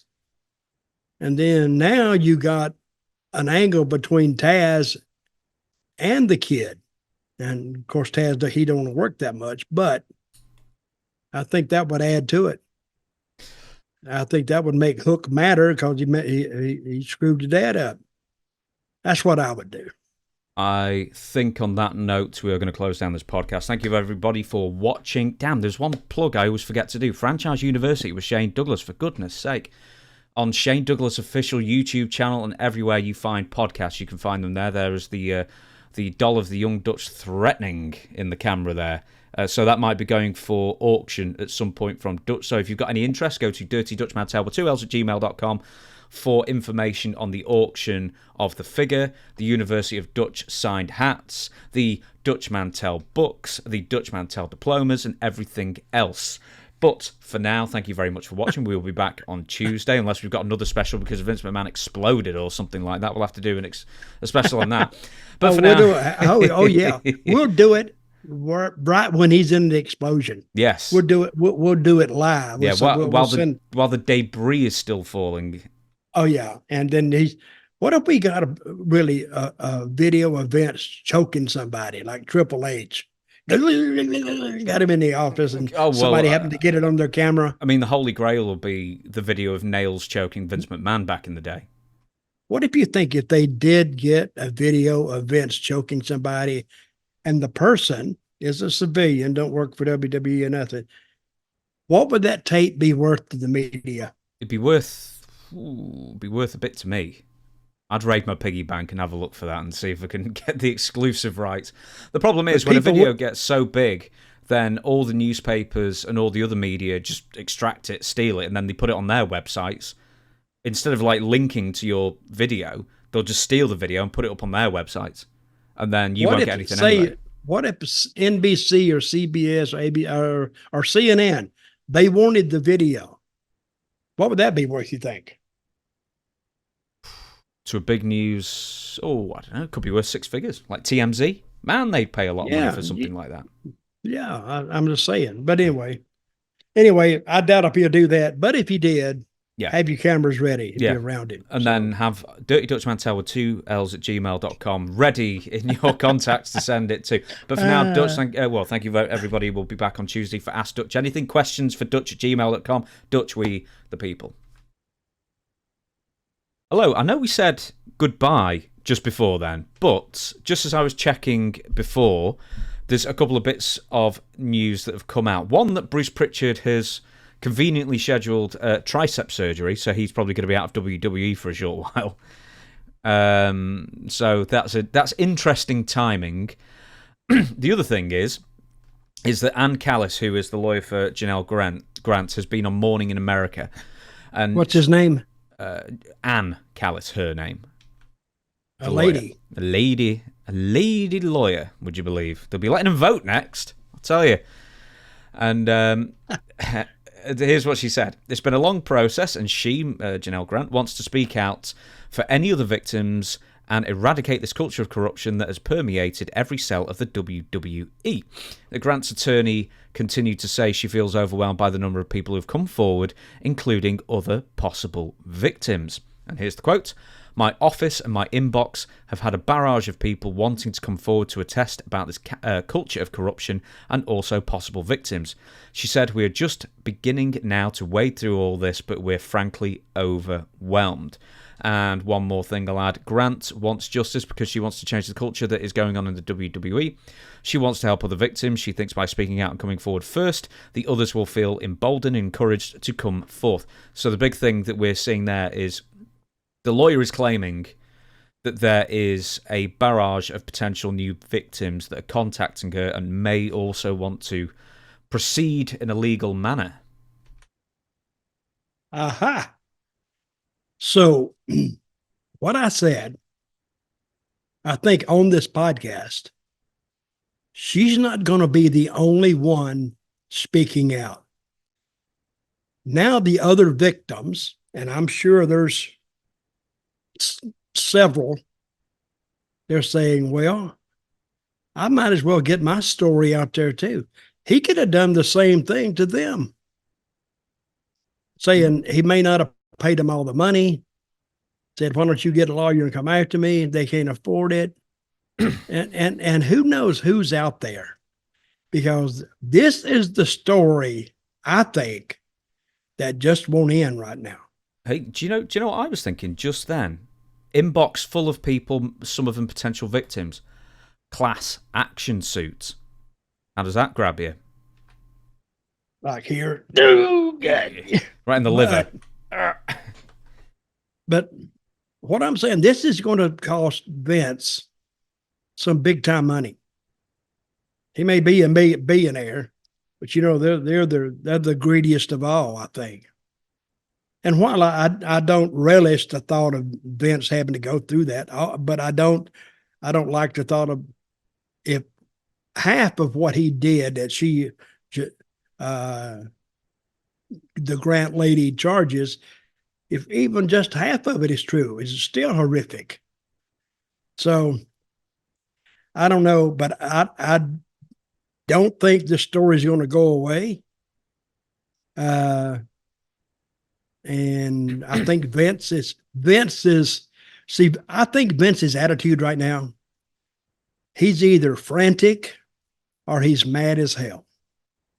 Either way is dangerous, because now he's going to throw everything he can back at these people, and we'll see where it goes. He's going to want Jerry McDivitt back out of retirement. He only just retired. Why do you think McDivitt quit? Well, I mean, it could be because he may have seen the storm coming, but he was also 75. Could have just retired. Well, he could have. Hey, I had a run-in with McDivitt one time. Yeah. Puerto Rico, wasn't it? It was over Tiger Ali Singh, I think. Yeah, yep. And McDivitt, I said he wanted to fly me up there, but then I wouldn't be working in Puerto Rico, so I'm not working, not booking, I'm not getting paid. I said, well, they're not going to pay me for that. He said, you going to pay me? Oh, no. We can't do that, because that would be like, you're a paid witness. I said, well, I should be. Well, we can't do that. I said, well, I'm not coming. He said, oh, well, you're going to have to come. I said, well, I won't. He said, well, I'll subpoena you. I said, I don't give a crap. Subpoena me. I'm still not coming. And kept on. I said, now, if you pay me, I'll come. And they wanted me to testify in this. What was the guy's name? Tiger Ali Singh. Yeah. Tiger Ali Singh. Because he fell. It was raining and the ring was slippery. And he fell and got hurt. And he was suing WWE or suing the company down there. I think they put me in it too somehow. But I said, I'm not going. And he told Undertaker, he says, that buddy of yours, that Dutch Mantell, he's kind of hard to deal with, isn't he? And Mark said, yeah, he's kind of stubborn sometimes. But guess what? I didn't go. And I wouldn't go. So anyway, I think that the victims, and it's very telling that her inbox, her email box, is full of victims, alleged victims that something happened to them at the hands of Vince or WWE. So the case is going to build on its own by just the people hearing this.